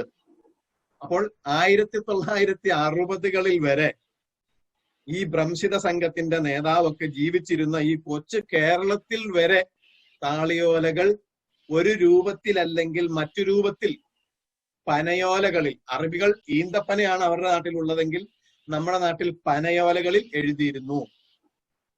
അപ്പൊ ഇത് ചരിത്രമായ വസ്തുതയാണ്, ചരിത്ര യാഥാർത്ഥ്യമാണ്. അപ്പോൾ നിങ്ങളൊന്ന് ആലോചിച്ച് നോക്കുക, ഇങ്ങനെയുള്ള ചരിത്ര യാഥാർത്ഥ്യങ്ങളെ നിഷേധിക്കുന്ന ആളുകൾ അപ്പോൾ പിന്നെ ഈ 1900 ഇതാണ് നാരായം.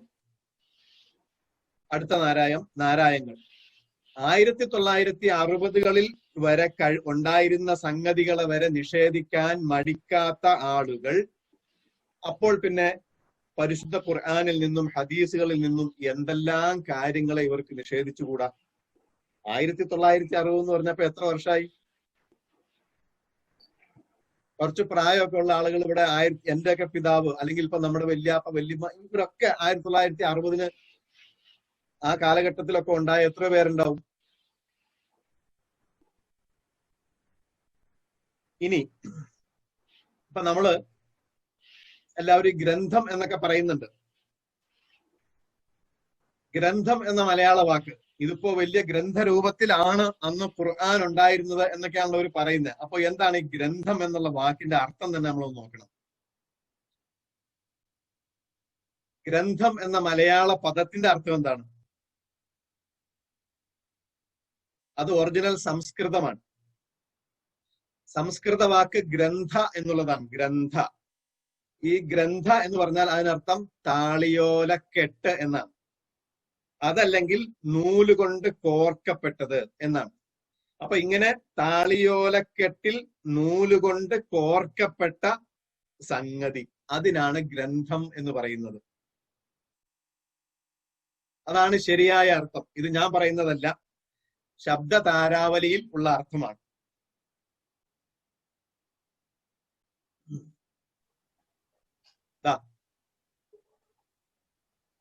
ഒരു കാലത്ത് ഭാരതത്തിന്റെ അമൂല്യമായ വിജ്ഞാന സമ്പത്ത് മിക്കവാറും ഗ്രന്ഥരൂപത്തിലാണ് രേഖപ്പെടുത്തിയിരുന്നത്. ചേടാ, ഇത് കേൾക്കുമ്പോൾ നമ്മൾ വിചാരിക്കും എന്താണ് എല്ലാം ഗ്രന്ഥരൂപത്തിലാണ് രേഖപ്പെടുത്തിയിരുന്നത് എന്ന് പറയാൻ കാരണം എല്ലാം ഗ്രന്ഥത്തിൽ തന്നെയുള്ള അല്ലേ ഉള്ളത്. എന്നാൽ എഴുതിയ താളിയോലക്കെട്ട് എന്നാണ് ശബ്ദ താരാവലി ഗ്രന്ഥത്തിന് നൽകുന്ന അർത്ഥം.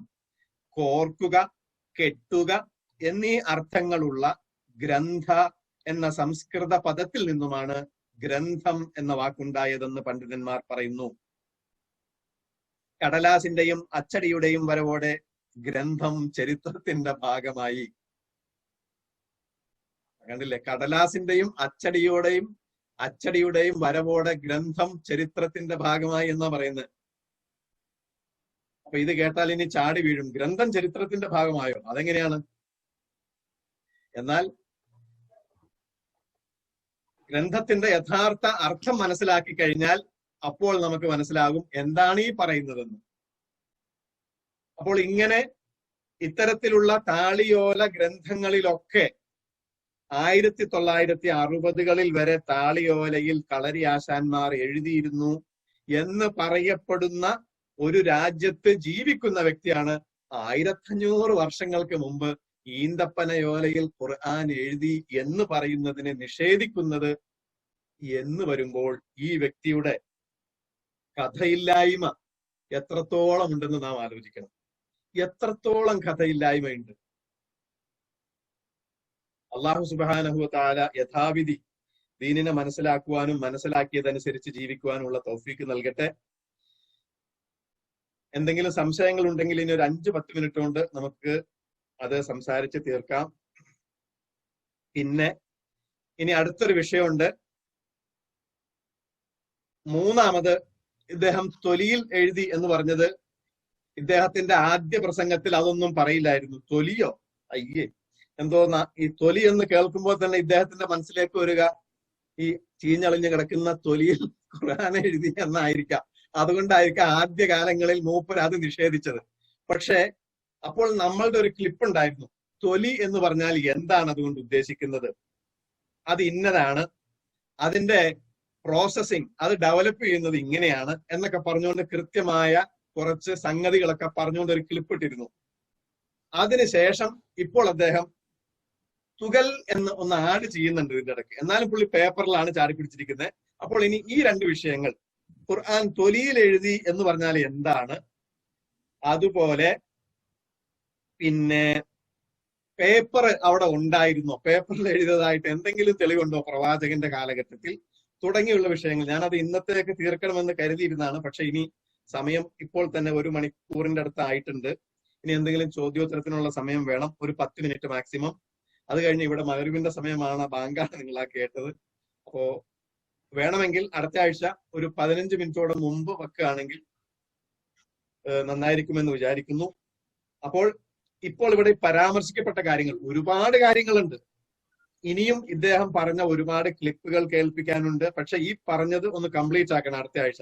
അതിനുശേഷമായിരിക്കും ബാക്കിയുള്ള വിഷയത്തിലേക്ക് വരിക. അതൊക്കെ പറയും, ഒന്നും വിടാതെ ഈ സംഗതികൾ നമുക്ക് തീർത്ത് കൊടുക്കേണ്ടതുണ്ട് ഇൻഷാ അല്ലാഹ്. അപ്പോൾ ഞാൻ അവസാനിപ്പിക്കുകയാണ്. അഷ്റഫ് സാഹിബ് ഉണ്ടാവുമെന്ന് വിചാരിക്കുന്നു. മോഡറേറ്ററുടെ ശബ്ദം ഒന്നും കേൾക്കുന്നില്ല, സെൽഫ് മോഡറേറ്റ് ചെയ്യേണ്ടി വരും. അപ്പൊ നമുക്ക് എന്തെങ്കിലും ഒരു 10 മിനിറ്റ് അല്ലെങ്കിൽ 5 മിനിറ്റ് എന്തെങ്കിലും ഈ പറഞ്ഞ വിഷയത്തിൽ മാത്രം ഒതുങ്ങി നിന്നുകൊണ്ട് ചോദിക്കുകയാണെങ്കിൽ നമുക്കുണ്ടെങ്കിൽ ആ കാര്യം കൈകാര്യം ചെയ്യാം, അല്ലെങ്കിൽ നമുക്ക് അവസാനിപ്പിക്കാം ഇൻഷാ അല്ലാഹ്. ജലീൽ സാഹിബേ, ഇസ്മായിൽ പിന്നെ സാഹിബ് നിങ്ങള് പറഞ്ഞല്ലോ ഖുർആനായത്തോതി കൊണ്ട് പറഞ്ഞല്ലോ ഇതിന്റെ സമാഹരണവും എന്റെ ബാധ്യതയാണ്, ഇതിന്റെ ബയാനും എന്റെ ബാധ്യതയാണ്. ഉദ്ദേശിക്കുന്നത് എന്താണ്? എല്ലാവരെയും ഒന്ന് മ്യൂട്ട് ചെയ്യാം. ഇസ്മായിൽ സാഹിബ് മാത്രം ഒന്ന് അൺമ്യൂട്ട് ചെയ്യൂ പ്ലീസ്.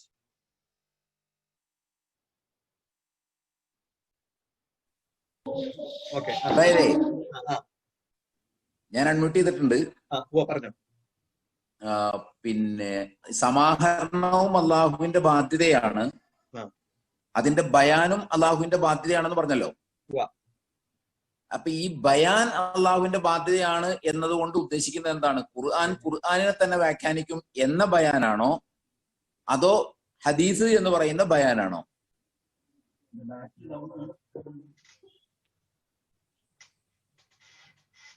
എന്റെ സിസ്റ്റം ബാറ്ററിയിലായിരുന്നു, ഞാൻ മറന്നു, ബാറ്ററി ഡൗൺ ആകാൻ പോകുമ്പോഴാണ്. ഓക്കെ, അത് നല്ല ചോദ്യമാണ്. ആ ചോദ്യത്തിന്റെ അവസാന പാർട്ടിലേക്ക് വന്നപ്പോൾ ഞാൻ അവിടെ ബാറ്ററിയുടെ പിന്നാലെ പോയതുകൊണ്ട് എനിക്ക് ശ്രദ്ധിക്കാൻ പറ്റിയില്ല. അതായത് അതിന്റെ അവസാന പാർട്ടി പറഞ്ഞത് ഖുർആനിനെ തന്നെ വിശദീകരിക്കുമെന്നാണെന്നല്ല ചോദിച്ചത്. ബയാൻ എന്നതുകൊണ്ട് ഉദ്ദേശിച്ചത് ഖുർആനിനെ തന്നെ വിശദീകരിക്കും എന്ന ബയാനാണോ, അതോ സുന്നത്ത് എന്ന ബയാനാണോ? ഇത് വിഷയത്തില് അന്നേരം പറഞ്ഞപ്പോ ഞാൻ മനഃപൂർവ്വം സ്കിപ്പ് ചെയ്തതാണ്. കാരണം അതൊക്കെ പറഞ്ഞു കഴിഞ്ഞാൽ പിന്നെ നമ്മുടെ വിഷയം ആ നിലയ്ക്ക് പോയിട്ട് പിന്നെ നമ്മുടെ ഇങ്ങോട്ട് തിരിച്ചു വരാൻ ഉള്ള സമയം ഉണ്ടാവില്ലല്ലോ എന്ന് കരുതിയിട്ടാണ്. അവിടെ ആ പറഞ്ഞത് ബയാൻ എന്ന് പറഞ്ഞാൽ ഖുർആനിനെ വിശദീകരിക്കുന്നതിനും അത് അർത്ഥമാക്കപ്പെടാം, എന്നാൽ അതിനോടൊപ്പം തന്നെ പ്രവാചകന്റെ സുന്നത്ത് കൂടിയിട്ടാണ്. അതിന്റെ വിശദീകരണം ഇന്നതാണെന്ന് ഖുർആൻ പല സംഗതികളും പ്രവാചകന് വിശദീകരിച്ചു കൊടുക്കുന്നുണ്ട്. ഒറ്റ വാക്കിൽ നമുക്ക് എളുപ്പത്തിൽ മനസ്സിലാക്കാൻ കഴിയുന്ന ഒരു സംഗതി പറഞ്ഞു കഴിഞ്ഞാല്, ആദ്യം അവതരിച്ച സൂറത്ത് അല്ലെങ്കിൽ വാക്യം ഏതാണെന്ന് നമുക്കറിയാം. പക്ഷെ അത് ഖുർആനിന്റെ ആദ്യത്തിലല്ല വന്നത്. ഇതെവിടെ വരണം എന്നുള്ളത് ബയാൻ അള്ളാഹു പ്രവാചകന് നൽകിയതാണ്. പക്ഷെ അത് ഖുർആനിലില്ല. അത് സുന്നത്താണ്, അത് പ്രവാചകന്റെ സുന്നത്താണ്. അപ്പൊ ഇങ്ങനെയുള്ള ഒരുപാട് ബയാനുണ്ട്.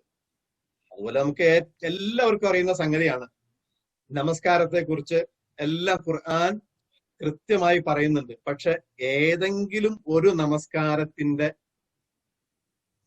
റക്അത്തുകളുടെ എണ്ണം ഖുർആനിൽ പറഞ്ഞിട്ടുണ്ടോ? റക്അത്തിന്റെ എണ്ണം ഒന്നിന്റെയും പറഞ്ഞിട്ടില്ല. അപ്പൊ അത് ബയാനാണ്. ഇങ്ങനെയുള്ള ബയാൻ സുന്നത്തിലാണ്. അപ്പൊ ഫഇന്ന അലൈന ബയാന എന്ന് പറഞ്ഞാൽ ആ ബയാൻ പ്രവാചകന് വിശദീകരിച്ചു കൊടുക്കുന്നു, അത് പ്രവാചകൻ നമുക്ക് തരുന്നു. ഈ പറഞ്ഞ ഈ ഭ്രംശിത സംഘത്തിന്റെ മറ്റൊരു പ്രശ്നമാണ് സുന്നത്തിന്റെ പ്രാമാണികതയെ നിഷേധിക്കുക എന്നുള്ളത്. അപ്പൊ അത് നമുക്ക് ഒരു കാര്യം കൂടി ചോദിച്ചോട്ടെ ജലീസേവേ. ഖുർആനിലെ ആദ്യം അവതരിച്ച ആയത്ത് ഇഖ്റ ബിസ്മി റബ്ബിക്കല്ലദി എന്ന് പറയുന്ന ആയത്താണെന്ന് ഇവരും സമ്മതിക്കുന്നുണ്ട്. പക്ഷെ അതാകട്ടെ ഖുർആനിൽ ആദ്യം അവതരിച്ചതാണ് എന്ന് ഖുർആനിൽ ഇല്ല താനും. അപ്പോൾ പിന്നെ ഇത് ആദ്യം പിന്നെ ഈ പറയുന്ന അധ്യായത്തിലാണ് ഉള്ളത്, ഇത് ആദ്യം അവതരിച്ചതാണെന്ന് പറയുന്നത് എന്ത് ഒരു ആധികാരികതയുടെ അടിസ്ഥാനത്തിലാണ് അവര് പറയുന്നത്? അതവര് സമ്മതിക്കുന്നുണ്ട്. അതിന്റെ ഉത്തരം അവരാണ് പറയേണ്ടത് എന്താണെങ്കിലും. അതുപോലെ പലതും പറയുന്നുണ്ട്. ഇപ്പോ ഈ പറഞ്ഞത് അള്ളാഹുവിന്റെ ബാധ്യതയാണ് ഇതിന്റെ സമാഹരണം എന്നവർ പറയുന്നു. എന്നാ പിന്നെ അള്ളാഹുവിനെ എങ്ങനെയാണ് ഇത് സമാഹരിച്ചത്? ഇത് ആദ്യത്തെ ക്ലാസ്സിൽ പറഞ്ഞിരുന്നു, ഹൈന്ദവ ദർശനവുമായി ഈ സർവമത സത്യവാദത്തിന് ബന്ധമുണ്ട് എന്ന്. സർവമത സത്യവാദത്തിലാകട്ടെ അല്ലെങ്കിൽ ഹൈന്ദവ ദർശനത്തിലാകട്ടെ ഇൻകാർണേഷൻ ഓഫ് ഗോഡ്, ദൈവത്തിന്റെ മനുഷ്യ അവതാരം അംഗീകരിക്കപ്പെട്ടിട്ടുണ്ട്. അപ്പൊ ഇനി അള്ളാഹു എങ്ങാനും മനുഷ്യനായി അവതരിച്ചു വന്നിട്ട് ആ മുഹമ്മദ് നീ ഇങ്ങ് വാ, ഇത് അവിടെ വെക്ക്, അബൂബക്കറെ നീ ഇങ്ങോട്ട് വാ, ഇത് അവിടെ വെക്ക് എന്ന് പറഞ്ഞുകൊണ്ടാണ് അള്ളാഹു ഇത് സമാഹരിച്ചത്.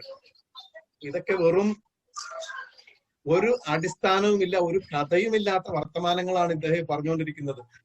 അപ്പൊ ഈ താളിയോലയുടെ കഥ തന്നെ നമുക്ക് എടുത്താൽ മതി.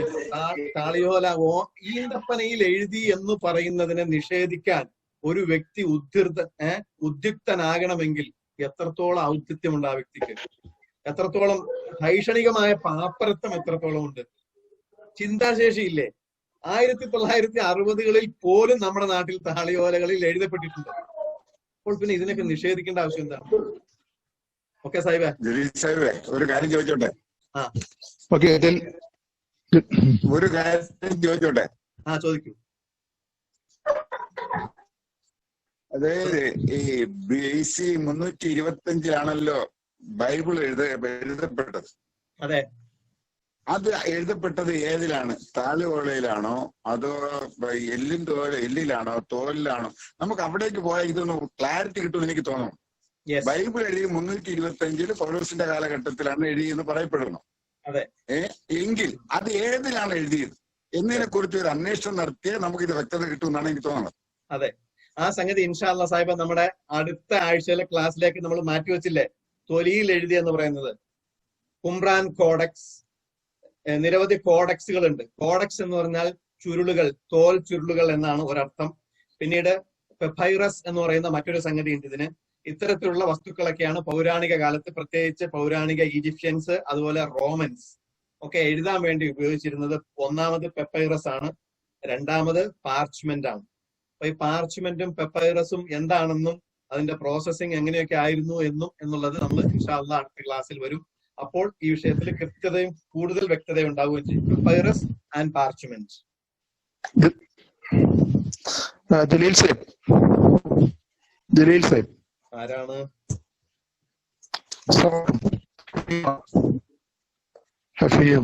ഹഫീദ് നദ്വി.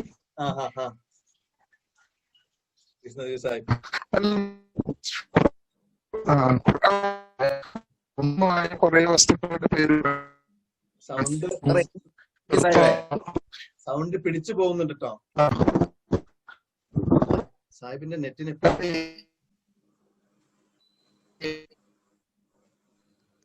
ആരെങ്കിലും കേട്ട നല്ല നെറ്റുള്ളവരുണ്ടോ നാട്ടിലുള്ള? ഒന്നും കേട്ടില്ല, പുള്ളി വയനാട്ടിൽ ഇരുന്നാണ് സംസാരിക്കണേ. അത് നദീർ സാഹിബ് പറയാൻ ഉദ്ദേശിക്കുന്നത് അദ്ദേഹം നേരത്തെ എഴുതിയിരുന്നു, അതായത് ഖുർആനിൽ തന്നെ റഖ്, സുഹഫ്, ഖിർതാസ് എന്നൊക്കെ പറയുന്നുണ്ടല്ലോ. അത് തന്നെയാണ് അദ്ദേഹം പറയാൻ ഉദ്ദേശിക്കുന്നതാണ് എനിക്ക് മനസ്സിലാവുന്നത്. ഓക്കെ, അങ്ങനെയാണെങ്കിൽ അതാണ് ഈ പറയുന്നത്. റഖും ബാക്കിയുള്ള വിഷയങ്ങളൊക്കെ നമ്മൾ അടുത്ത ആഴ്ചയിലേക്ക് വരും. നമ്മൾ അടുത്ത ആഴ്ചയിലേക്ക് പോസ്റ്റ്പോൺ ചെയ്തതാണ് ആ സംഗതി. ഇപ്പൊ നമ്മള് കല്ല്, എല്ല്, അതുപോലെ ഓല, ഈ 3 വിഷയങ്ങളാണ് ചർച്ച ചെയ്തിട്ടുള്ളൂ. നമ്മളത് അടുത്ത ആഴ്ചയിലേക്ക് പോകാം. ഇന്നിപ്പോ സമയം ഇല്ലല്ലോ എന്താണെങ്കിലും. ഇപ്പൊ തന്നെ 1 മണിക്കൂർ നമ്മുടെ ചോദ്യോത്തരത്തിലേക്ക് പോകുമ്പോൾ നമ്മൾ അടുത്ത ആഴ്ച ആവശ്യം ഈ റഖ് നമ്മൾ കൃത്യമായിട്ട് ചർച്ച ചെയ്യും. റഖ് മാനിന്റെ വരെ ഉണ്ടായിട്ടുണ്ട്. ഇൻഷാ അല്ലാഹ് അതിന്റെ ഒരു ഇമേജ് കാണിക്കാൻ കഴിഞ്ഞാൽ ഞാൻ കാണിക്കുകയും ചെയ്യും അടുത്ത ആഴ്ച വരുമ്പോൾ. ഒരു സംശയമുണ്ട്. എന്റെ പേര് മിയാദ് എന്നാണ്.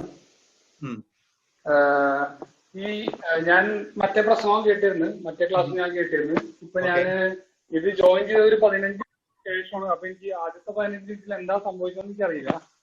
എങ്കിൽ കൂടി ഞാൻ ചോദിക്കുകയാണ്, ഞാൻ മിസ്സായിട്ടുണ്ടെങ്കിൽ എനിക്കൊന്ന് പറഞ്ഞു തന്നാൽ മതി.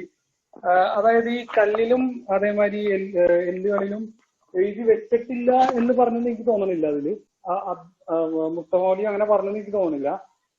പക്ഷെ ഖുർആൻ ക്രോഡീകരണം ഈ കല്ലുകളിൽ നിന്നും അതേപോലെ ഈ ഈത്തപ്പന ഓലയിൽ നിന്നാണ് ഉണ്ടായത് എന്ന് ആണ് ഉദ്ദേശിച്ചത്. അപ്പൊ അതിനെന്തെങ്കിലും തെളിവുകളുണ്ടോ? അതായത് ഇത്തരം എഴുത്തുകളിൽ നിന്നാണ് ഖുർആൻ ക്രോഡീകരണം ഉണ്ടായെന്നുള്ള തെളിവുകളുണ്ടോ നമ്മുടെ അടുത്ത്? അതായത് ഇങ്ങനെ ഒരു സംഗതി ഉണ്ടോ ഇല്ലയോ എന്നുള്ളതിനാണ് നമുക്ക് തെളിവ് വരാൻ പറ്റുള്ളൂ.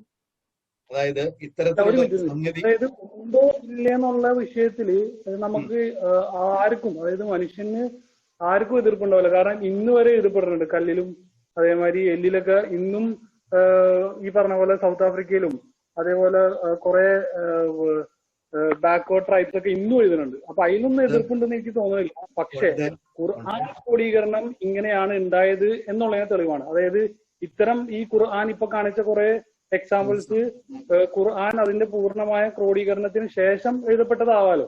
അതിന് കൃത്യമായ കാർബൺ ഡേറ്റിംഗ് വഴി നമുക്ക് കറക്റ്റ് അതിന്റെ ഏജ് നിശ്ചയിച്ചുള്ള തെളിവുണ്ടോ നമ്മുടെ കയ്യിൽ? അപ്പൊ ഇവിടെ ഈ ചോദ്യം വരുന്നത് തെളിവുണ്ടോന്നാണ് ചോദ്യമെങ്കിൽ, തെളിവ് ഇസ്ലാമികമായിട്ടുള്ള തെളിവ് ബുഖാരിയിൽ ഉദ്ധരിക്കപ്പെട്ടിരിക്കുന്ന റിപ്പോർട്ടാണ്. ഈ തെളിവിനെ ഖണ്ഡിക്കാൻ മറ്റുള്ള തെളിവുണ്ടോ എന്നുള്ളതാണ് ചോദ്യം. ഈ തെളിവിനെ ഖണ്ഡിക്കാൻ എന്തെങ്കിലും തെളിവുണ്ടോ? ആ തെളിവില്ലാതെ അതിനെ നിഷേധിക്കുന്നതിന് എന്തെങ്കിലും തെളിവ് കൊണ്ടുവരണം. ഇതാണ് മുസ്തഫ മൗലവി ചെയ്തത്. ഇത് അങ്ങനെ എഴുതിയിട്ടില്ല, ഇങ്ങനെ എഴുതിയിട്ടില്ല എന്നുള്ളതിന് ഇങ്ങനെ ഇത് കൃത്യമായി, അതായത് ഇസ്ലാമിൽ പ്രവാചകൻ ഇന്നത് ചെയ്തു, ഇന്നത് ചെയ്തിട്ടില്ല, പ്രവാചകൻ നമസ്കരിച്ചത് ഇങ്ങനെയാണ് എന്ന് തുടങ്ങിയുള്ള തെളിവുകൾ ഇസ്ലാമിന്റെ പ്രമാണമാണ്. അത് പ്രവാചകന്റെ സുന്നത്താണ്. അപ്പൊ അത്തരത്തിലുള്ള മഹാന്മാർ പറയുകയും അവര് എഴുതി വെക്കുകയും ചെയ്ത സംഗതിയെ നിഷേധിക്കണമെങ്കിൽ ആ നിഷേധിക്കുന്ന വ്യക്തി അതിന് തെളിവ് കൊണ്ടുവരട്ടെ. നിഷേധിക്കാൻ തെളിവ് കൊണ്ടുവരേണ്ടത്. അതല്ലാതെ അത് നിഷേധിച്ചിട്ട് ഇനി ഞാൻ നിഷേധിക്കുന്നു അങ്ങനെ ഒരു സംഗതി ഉണ്ട് എന്നുള്ളത് തന്നെയാണ് പ്രമാണം. അതാണ് പ്രമാണം, അതാണ് തെളിവ്. ഇസ്ലാമിന്റെ ഭാഗത്തുള്ള തെളിവ് അതാണ്.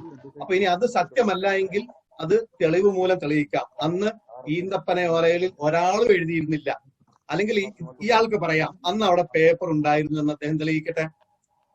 6-ാം നൂറ്റാണ്ടിൽ അറേബ്യയിൽ പേപ്പർ ഉണ്ടായിരുന്നു എന്ന് അദ്ദേഹം തെളിയിക്കട്ടെ.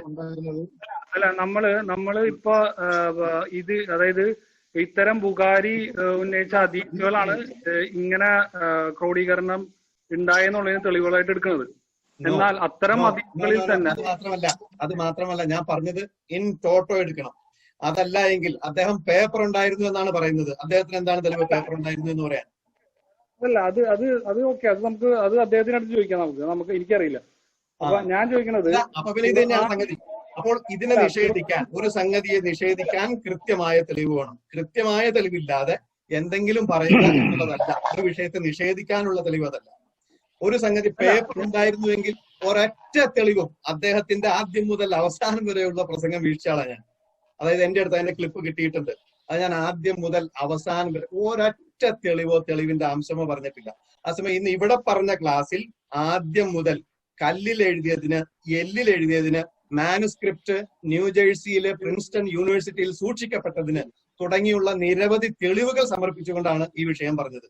അതേസമയം അയാൾ പേപ്പറിന്റെ ഒരു തെളിവും കൊണ്ടുവന്നിട്ടില്ല എന്നുള്ളത് നമ്മൾ മനസ്സിലാക്കും. അപ്പോൾ പിന്നെ ഇനി ആ വിഷയത്തിൽ തെളിവില്ല എന്ന് പറയേണ്ടതില്ല.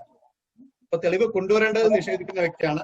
പേപ്പറിലാണ് എന്ന് വാദിക്കുന്ന വ്യക്തി അദ്ദേഹത്തിന്റെ വാദത്തിന് തെളിവ് കൊണ്ടുവരേണ്ടതുണ്ട്. ഒരു സംശയം, അത്തരം നമ്മൾ ഈ ഖുർആൻ ക്രോഡീകരണ ചരിത്രത്തിന്റെ ഹദീസുകൾ നമ്മൾ റെഫർ ചെയ്യുമ്പോൾ അത്തരം ഹദീസുകളിലും പറയുന്നുണ്ടല്ലോ, അതായത് ഖുർആനിന്റെ കുറച്ച് ആയത്തുകൾ നഷ്ടപ്പെട്ടിട്ടുണ്ട് അല്ലെങ്കിൽ കുറച്ച് ഇതായിട്ടുണ്ട് എന്നുള്ളത്. അപ്പൊ അതിനെ നമ്മൾ എങ്ങനെ കാണണം? ഒറ്റ ആയത്തും നഷ്ടപ്പെട്ടിട്ടില്ല, അങ്ങനെ പറയുന്നില്ല.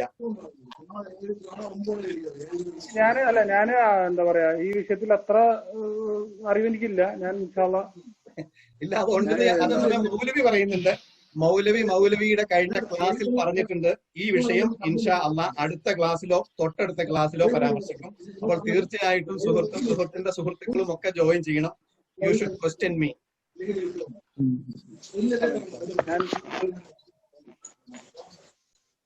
അല്ല, അവർക്കൊക്കെ തെളിവ് ഇടുന്നുണ്ടാക്കി കൊടുക്കണോ? അവർക്കൊക്കെ നമ്മൾ തെളിവുണ്ടാക്കി കൊടുക്കണം. എന്തായാലും മൗലവി പറഞ്ഞിട്ടുണ്ട് അങ്ങനെ, അതായത് ആയത്ത് വിട്ടുപോയി എന്ന് മൗലവി പറഞ്ഞിട്ടുണ്ട്. അത് നമ്മൾ എന്താണെങ്കിലും ആ സംഗതി എന്താണ് എന്നുള്ളത് നമ്മൾ പറയും. മൗലവി പറഞ്ഞതിന്റെ യാഥാർത്ഥ്യം എന്താണ് എന്ന് പറയും. മൗലവിക്ക് എന്ത് തിരിഞ്ഞില്ല എന്നുള്ളതും ഇൻഷാ അല്ലാഹ് അടുത്ത ക്ലാസ്സിൽ പറയും. ഇനി അടുത്ത ആൾ ക്വസ്റ്റ്യൻ ഉണ്ടെങ്കിൽ ചോദിക്കാതെ നമുക്ക് ഇത് വൈൻഡ് അപ്പ് ചെയ്യാം.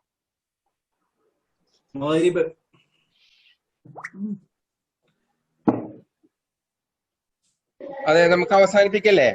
ഓക്കെ, ആർക്കെങ്കിലും ഒരു വൺ മോർ ക്വസ്റ്റ്യൻ വേണമെങ്കിൽ കൊടുക്കാം. അല്ലെങ്കിൽ ആരാണ്? അൻസാർ സാഹിബ് ചോദിക്കുന്നുണ്ടോ? ഇല്ല, അൻസാർ സാഹിബ് നമ്മുടെ ഫ്രണ്ടാ.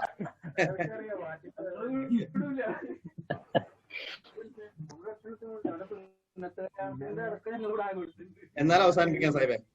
ഓക്കെ, ഇൻഷാ അല്ലാഹ് നമ്മുടെ ഈ മീറ്റിങ്ങുകൾ എല്ലാ ആഴ്ചയിലും തുടരും. ജസാക്കല്ലാഹു ഖൈറൻ അബ്ദുൽ ജലീൽ. വളരെ നന്നായി ഇൻഫോർമേറ്റീവായി ഈ പരിപാടി ഇവിടെ അവതരിപ്പിച്ചു. എല്ലാവർക്കും ഇഷ്ടമായി എന്നാണ് വിശ്വസിക്കുന്നത്. അടുത്ത ആഴ്ചകളിലും ഈ വിഷയങ്ങൾ തന്നെയായിരിക്കും തുടരുക. കാരണം ഒരു വിഭാഗം ജനങ്ങൾ സുന്നത്തിന് കേവലം ചരിത്രത്തിന്റെ പ്രാധാന്യമേ ഉള്ളൂ എന്നുള്ള ഒരു വാദഗതിയിൽ നിന്നുകൊണ്ട് കേവലം വ്യാജമായ ഒരുപാട് വാദഗതികളാണ് ഉയർത്തിക്കൊണ്ടിരിക്കുന്നത്. അതിന്റെ യഥാർത്ഥ്യം എന്താണെന്ന് ജനങ്ങൾക്ക് പറഞ്ഞു കൊടുക്കേണ്ട ഉത്തരവാദിത്വം നമ്മൾക്കുണ്ട്. ആ ഉത്തരവാദിത്വം നിർവഹിക്കുവാൻ അള്ളാഹു നമ്മെ എല്ലാവരെയും അനുഗ്രഹിക്കുമാറാകട്ടെ. വആഖിറു ദഅവാനാ അൽഹംദുലില്ലാഹി റബ്ബിൽ ആലമീൻ. അസ്സലാമു അലൈക്കും വറഹ്മത്തുള്ളാഹി. വഅലൈക്കും അസ്സലാം വറഹ്മത്തുള്ളാഹി.